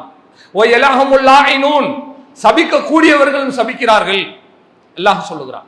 மக்கள் மறுமையிலே சபிப்பார்கள், இறைவா இவர்கள் எங்களை வழிகெடுத்து நடுத்தருவில் கொண்டு வந்து நிறுத்தி விட்டார்கள் நரகத்திலே. ஆத்திஹிம் பிஹைனி மினல் அதாப், அவங்களுக்கு 2 மடங்கு வேதனையை கொடு. நான் கேட்டா மட்டும் பத்தாது, அவங்களையும் சேர்த்து கெடு. கேட்கிறாங்களே, இப்படி கேட்கிற அளவிற்கு இவர்களை கொண்டு வந்து நிறுத்தியது யார்? ஆலிம்கள் இல்லையா? அல்லாஹ் குர்ஆன்ல கேட்கிறான், குல் நபியே நீங்கள் சொல்லுங்கள், யஸ்தவில்லதீன யஅலமூன், அதாவது அறிந்தவர்களும் வல்லதீன லா யஅலமூன், அறியாதவர்களும் சமமாவார்களா? அல்லாஹ் கேட்கிறான். 39வது அத்தியாயத்தில் 9வது வசனத்தில் கேட்கிறான், இன்னமா யதக்கரு உலுல் அல்பாப், யாருக்கு தெரியுமா புத்தி வரும், யார் திருந்துவார்கள் தெரியுமா? அறிவுடையவர்கள் தான் என்று சொல்கிறான். மக்களை விட மார்க்க விஷயத்துல அறிவுடையவர்கள் யார்? ஆலிம்கள் தானே, அல்லாஹ்வே சொல்லி இருக்கிறான். அப்போ இன்றைக்கு இருக்கக்கூடிய ஆலிம்கள் தாங்கள் நன்மையை தடுப்பதற்கு, தீமையை பிரச்சாரம் செய்வதற்கு எடுக்கக்கூடிய அந்த முயற்சியிலே சிறிதளவாவது நன்மையில் அவர்கள் எடுத்தார்கள் என்று சொன்னால் அவர்களுடைய நன்மையும் கூடும், சமுதாயத்தில் மாற்றம் ஏற்படும், தீமைகளும் குறையும். ஆலிம்கள் பயப்பட தேவையில்லை. உமாமின் தாப்பத்தின் இல்லா அலல்லாஹி ரிஸ்குஹா, எந்த ஒரு உயிரினமாக இருந்தாலும் அவர்களுடைய ரிஸ்கு அல்லாஹ்விடத்தில் இருக்கிறது. ஆடு மாடு ஜீவராசிகளுக்கெல்லாம் அல்லாஹ் உணவு கொடுக்கிறான், ஆலிம்களுக்கு கொடுக்க மாட்டானா? இதை அவர்கள் அஞ்சி கொண்டு அல்லாஹ்வினுடைய அச்சத்தோடு செயல்பட்டு மக்களை நன்மையின் பக்கம் அவர்கள் அழைப்பதற்கு, தீமையிலிருந்து தடுப்பதற்கு, தீமை செய்யும் பொழுது மக்கள் தவறு செய்யும் பொழுது மக்கள் தான் செய்கிறார்கள், நாங்கள் இதற்கு சம்பந்தம் இல்லை என்று ஒதுங்கிக் கொள்ளாமல் நபிமார்கள் செய்த பணியை நாம் தூக்கி சுமக்கிறோம் என்கிற அச்சத்தோடு, பொறுப்புணர்ச்சியோடு, கடமை உணர்ச்சியோடு அவர்களை சரியான வழியில் கொண்டு வர வேண்டும் என்கிற அழுத்தமான ஒரு கோரிக்கையோடு எங்கள் தரப்புவாதம் அனைத்தையும் நாங்கள் முழுமை செய்து கொள்கிறோம்.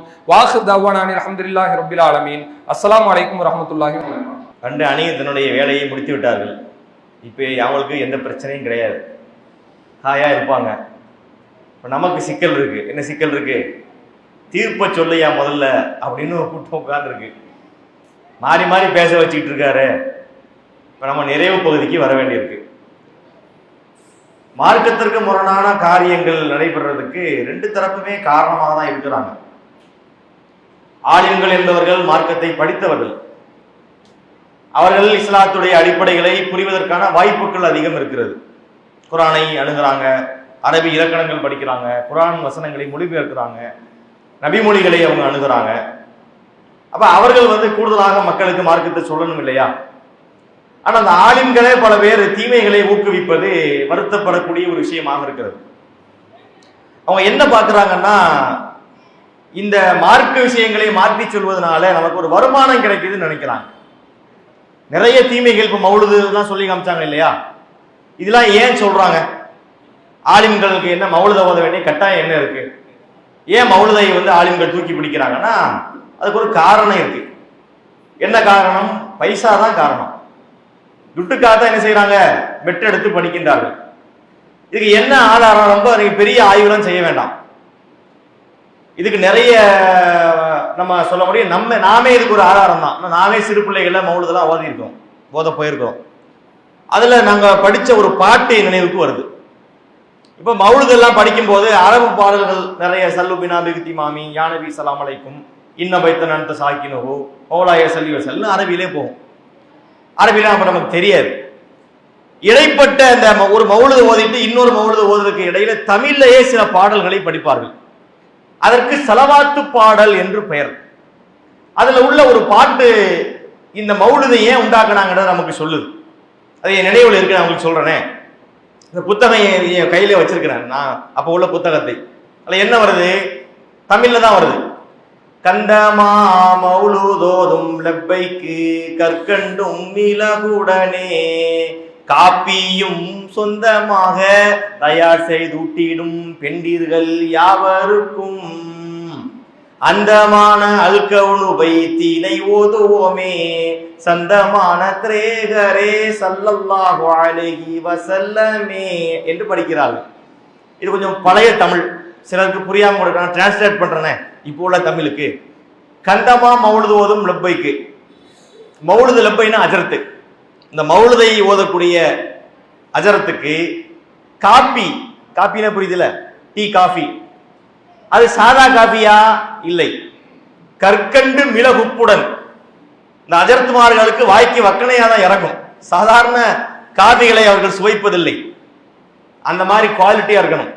கடையில் வாங்கலாமா? சொந்தமாக உங்க வீட்டில் தயாரிக்கணும். உங்க கிச்சன்ல இருந்து பால் கீழே கலக்காம நல்ல எண்ணெய் பசும்பால்ல போட்டு கொண்டு வந்து கொடுத்தீங்கன்னா அந்தமான அல்கவுனு பைத்தினே ஓதுவோம். அதனால அந்தமான அல்கவுனு பைத்துன்னு சொன்னா, அல்கவுனு கதலால நாவஸ்தனார் யா மௌலிதில் ஹாதி வதாபல் கரார் இன்னொரு ஒரு பைத்து வரும் மௌலுதுல. அப்ப எங்களுக்கு நீங்க காப்பி போட்டு கொடுத்தீங்கன்னா நாங்க இந்த மௌலுது பாட்டை உங்களுக்கு டெடிகேட் பண்ணுகிறோம், உங்களுக்காக நாங்க அதை படிக்கிறோம் அப்படின்னு அஜரத்து சொல்றாரு. அப்ப மௌலுது ஏன் உண்டாக்கப்பட்டுச்சுன்னு தெரியுதா? ஏன் மௌலுது அஜரத்துமார்கள் ஓதுறாங்கன்னு தெரியுதா? எல்லாம் பிரியாணிக்காக, கரியானத்துக்காக, குருமாவுக்காக, கைமாவுக்காக, தால்ச்சாவுக்காக, தனிக்கறிக்காக, கைமடக்குக்காக, பணத்துக்காக உண்டாக்கப்பட்டதாங்க மௌலுது.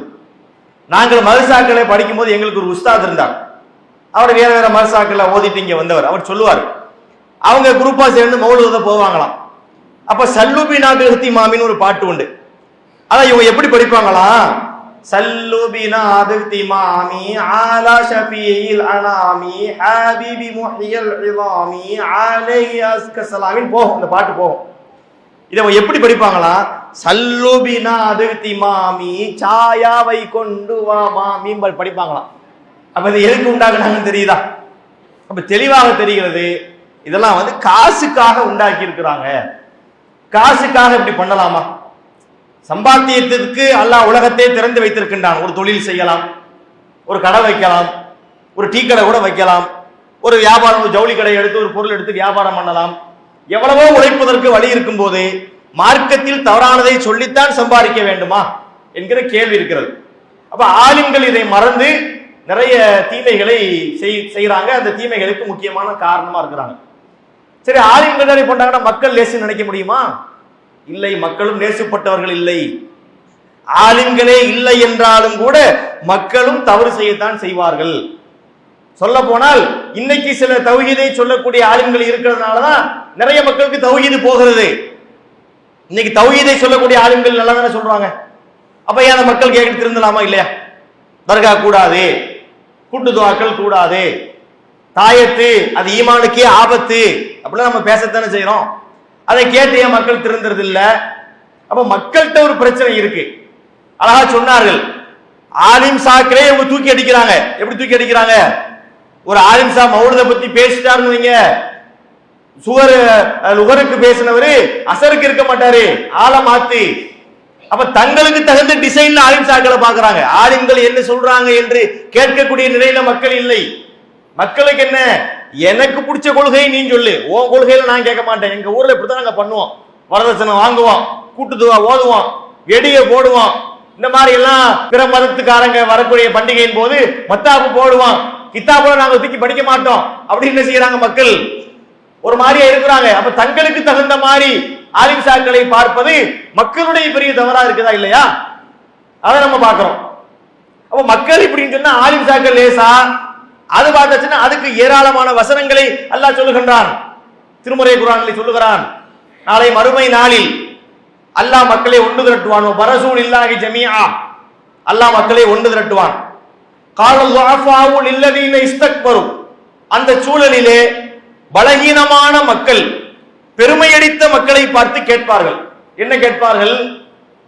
இந்த மாதிரி நீங்க சொன்னதுல நாங்க கேட்டோமே, இன்னா குன்னாலக்கும் தபான், நாங்கள் உங்களை பின்பற்றக்கூடியவர்களா இருந்தோமே, இந்த வழிகேடுன்னு சொல்லிட்டாங்களே, நீங்க எங்களுக்காக அல்லாஹ்விடத்தில் பேசி எங்கள் தண்டனையில் கொஞ்சம் குறைக்க சொல்லலாமே, அல்லாஹ்ட்ட பேசுங்களேன், நீங்க சொல்லிதானே நாங்க எங்களுக்கு ஒன்றும் தெரியாது, நீங்க தானே எங்களை கெடுத்தீங்க அப்படின்னு பெருமை அடித்த மக்கள், ஆலிம் சாக்கள் பெருமை அடித்த மக்கள். இன்னைக்கு பெரும்பாலும் அந்த வேலைகளை ஆலிம்கள் செய்கிறார்கள், தவறான கொள்கையை சொல்லக்கூடிய ஆலிம்கள்.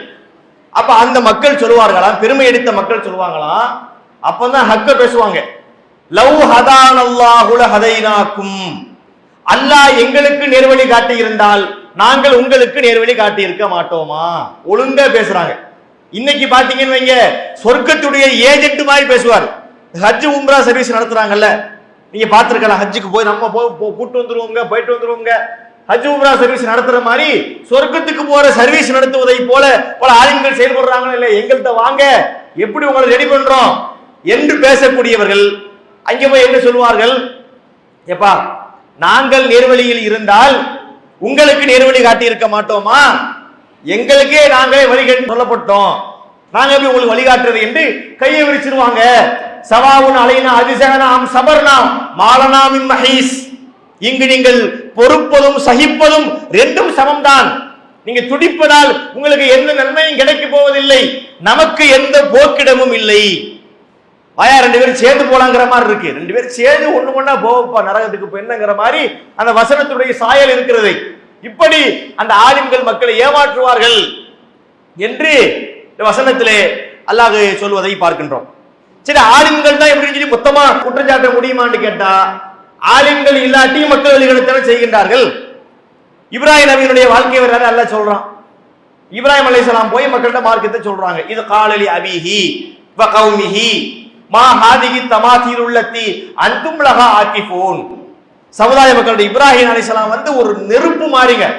அவர் செய்த பிரச்சாரம் இருக்கிறதே, அது சாதாரணப்பட்ட பிரச்சாரம் அல்ல. மக்கள் தான் வழிகேட்டுக்கு முக்கிய காரணம் சொல்லக்கூடிய அளவிற்கு அந்த சமுதாய மக்கள் இருந்தார்கள். அவங்க வைக்கக்கூடிய வாதங்கள் ஒவ்வொன்றும் அனல் பறக்கும், நெருப்பு தெரிக்கும், அது மாதிரியான பேச்சுக்களை அவர்கள் பேசுவாங்க. கேட்கிறாங்க, ஏப்பா இதை வணங்குற? அந்த சமுதாய மக்கள் என்ன சொன்னார்கள்? எங்களுடைய முன்னோர்கள் இப்படி செஞ்சாங்க, வஜதனா அலைஹி ஆபானா லஹா ஆபிதீன், எங்கள் முன்னோர்கள் இவ்வாறு அதை வணங்க நாங்கள் கண்டோம், எனவேதான் நாங்களும் வணங்குகிறோம். இப்ராஹிம் அலைஹிஸ்ஸலாம் கேட்கிறாங்க, லக்கது குன்தும் வ அன்தும் வ ஆபாவுக்கும் பிலலாலி முபீன், அப்படினா நீங்களும் உங்களுடைய முன்னோர்களும் அறியாமையில தான் இருந்திருக்கிறீங்க அப்படிங்கிறாங்க.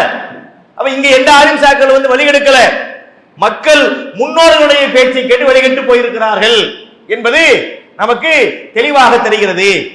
சரி, மக்கள் வழிகட்டு போறாங்களே, அந்த மக்களுக்கு ஆலிம்களாக ஒழுங்கா மார்க்கத்தை சொல்லணுமா இல்லையா? அல்லாஹ்வுடைய மார்க்கத்தை அவன் தந்திருக்கிறான், அவர் கல்வி அறிவை தந்திருக்கிறான், அதை கொண்டு அவன் மக்களுக்கு பிரச்சாரம் பண்ணலாமா இல்லையா? ஆலிம் சாக்கள் பண்றது என்ன? அது இந்த ஆலிம் சாக்கள் கொடுக்கிற பில்டப் இருக்கு பாருங்க, கொஞ்ச நஞ்ச பில்டப் இல்ல. எப்போதுமே சத்தியத்தை சொல்றதுக்கு பில்டப் தேவைப்படாதுங்க, இயல்பாக சொல்வது போதுமானது. ஆனால் அசத்தியத்தை சொல்வதற்கு பில்டப் தேவைப்படும். நான் எப்படி சொல்றேன்?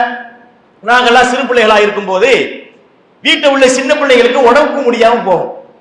அப்ப என்ன செய்வாங்கன்னா வீட்டில் ஒரு செம்புல தண்ணியை கொடுத்து பள்ளிவாசல அஜரத்தை ஓதி பார்த்துட்டு வா அப்படிம்பாங்க. அஜரத்தை கொண்டு போய் நம்ம கொடுப்போம். அஜரத்தை என்ன செய்வாரு, முணங்குவாரு. அது ஓதுறது நம்ம காதுல கேட்காது. யாசீன் ஓதுவாங்க பாத்தீங்களா, யாசீன் குர்ஆனில் என்ன செய்வாரு, இலைஹி துர்ஜாவூன். யாசீன் ஸ்டார்ட் பண்றது தெரியும், இலைஹி துர்ஜாவூன் முடிக்கிறது தெரியும். எனவே பார்த்தீங்கன்னா எல்லாமே ஹம்மிங் தான். என்ன செய்வாரு, முடங்கி முடிச்சிருவாரு. அப்ப ஒரு மாதிரியே ஓதிட்டு அந்த பாத்திரத்துல ஊதுவாரு. பாத்திருக்கீங்களா, அங்க தெரியும் அவர் பில்டப். ஃபூட் ஊத மாட்டாரு, ஃபூட் ஊத வேண்டியதானே. உங்களுடைய நோக்கம் என்ன, ஓத வேண்டிய ஓதியாச்சு, பாத்திரத்துல ஊதணும். சொல்ல போனா ஊதுறதே மார்க்கத்துக்கு முரண். ஒரு பாத்திரத்துல மூச்சு விடாதுன்னு சொல்ல தடுத்துருக்காங்க. இவர் ஊதுறதே மார்க்கத்துக்கு முரண். ஊதுறது ஃபூட் ஊதுவாரா, ஏன்னா அப்பதான் அஜரத்தை என்னமோ ஓதுறாரு போல இருக்கு, ஷூன்னு வேற ஊதுறாரு அப்படின்னு சொல்லி மக்கள் பெருசா நினைப்பார்கள். இப்படியெல்லாம் பல டிசைன்கள்ல ஆலிம்கள் மக்களை வழிகெடுக்கக்கூடிய காட்சியை பார்க்கிறோம். சரி, ஆலிம்கள் வழிகெடுக்கிறாங்கல்ல, மக்களால சிந்திக்கணுமா இல்லையா? திருமறையில் அல்லாஹ் சொல்கிறான், குல் இத்தபியுமா அன்ஸலல்லாஹ், உங்களுக்கு அருளப்பட்டதை பின்பற்றுங்கள் என்று அந்த மக்கள்கிட்ட சொல்லப்பட்டால் அவங்க என்ன சொல்லுவார்கள், எங்கள் முன்னோர்களை நாங்கள் எதில் கண்டோமோ அதைத்தான் பின்பற்றுவோம் என்று சொல்கிறார்கள். அவ்வளவுக்கான ஷைத்தான எதுவும் இல்ல அதாபி சயீர், உங்கள் முன்னோர்கள் சொன்ன வழி கெட்ட வழியாக, ஷைத்தானுடைய வழியாக, நரகத்திற்குரிய வழியாக இருந்தாலுமா பின்பற்றுவீர்கள்? அல்லாஹ் கேட்கிற கேள்வி மக்களை பார்த்து தான் கேட்கிறான். இப்படி மக்களையும் கண்டிக்கக்கூடிய வசனங்கள் இருக்கு. உங்களுக்கு இந்த நடுவர் என்ன மாத்தி பேசுறானே, ரெண்டு வசனத்தை சொல்றான், ரெண்டு வாதத்தை சொல்றான், மக்கள் அதுக்கு ரெண்டு வாதத்தை சொல்றான் அப்படின்னு சொல்லி எந்த பக்கம் தீர்ப்பு போகுதே என்று ஒரு மாதிரியா இருக்கிறது தெரிகிறது. சரி, நம்ம தீர்ப்பு பகுதிக்கு வந்துருவோம். ரெண்டு பேருமே ஒரு கிட்டத்தட்ட சமந்தான். ஆலிம்களுடைய பங்களிப்பு முக்கியமான காரணமாக இருக்கிறது. மக்களுடைய அந்த அறியாமையும் இதற்கு ஒரு சரியான காரணம் தான் என்றாலும் சின்ன ஒரு வித்தியாசம் நமக்கு தெரிகிறது. பெரிய வித்தியாசம் இல்லை. தலைப்பை பெருசுங்கிறது என்ன கேள்வி வருது, ஆலிம்களா மக்களா என்று எடுத்து பார்த்தால் மக்களும் பெருமளவு இந்த அறியாமைகளுக்கு, இந்த மார்க்கத்துக்கு முரணான காரியங்களுக்கு காரணமாக இருக்கிறார்கள். ஆலிம்களும் காரணமாக இருக்கிறார்கள். ஏதாவது ஒண்ணு கொஞ்சம் கூடுதலா இருக்குதா என்று பார்க்கக்கூடிய நேரத்திலே ஒரு சின்ன ஒரு வித்தியாசம் ஒன்று எங்க வருதுன்னா, ஆலிம்கள் தான் இதுக்கு காரணம் என்பது வருகிறது. ஏனென்று சொன்னால், ஆலிம்கள் என்பவர்கள் படித்தவர்கள், அந்த மார்க்கத்தை படிக்கிறாங்க.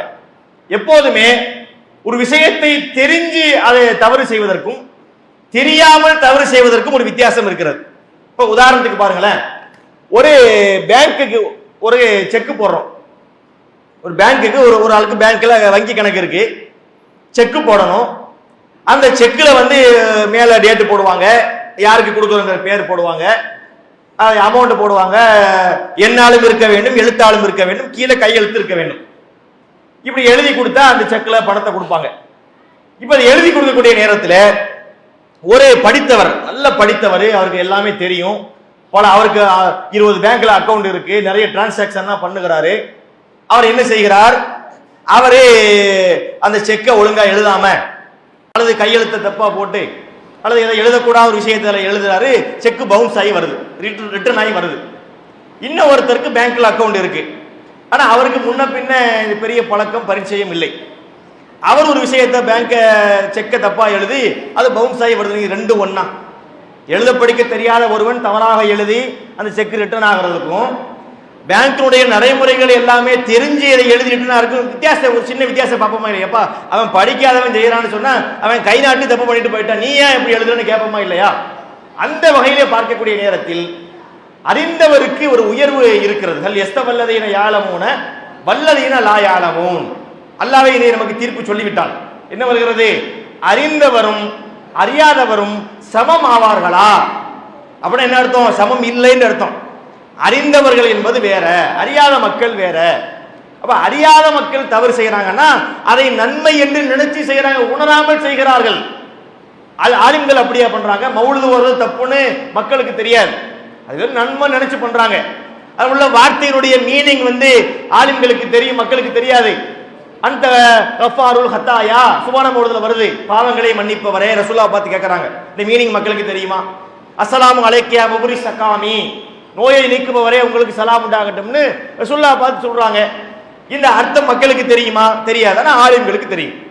அப்ப அறியாமல் ஒரு விஷயத்தை பண்றதுக்கும் அறிந்து பண்ணுவதற்கும் ஒரு வித்தியாசம் இருக்கு. ரெண்டுமே வழிகேடு தான், ரெண்டுமே நரகத்துக்கு உரிய காரியம் என்றாலும் அறிந்து செய்தல் என்பது அது கொஞ்சம் ஒரு பெரிதும் காரணம் என்ற அந்த காரணத்தை சுமத்துவதற்கு ஒரு தகுதியாக இருக்குது என்ற அடிப்படையிலே நம்ம இப்ப தீர்ப்புக்கு நம்ம வர இருக்கின்றோம்.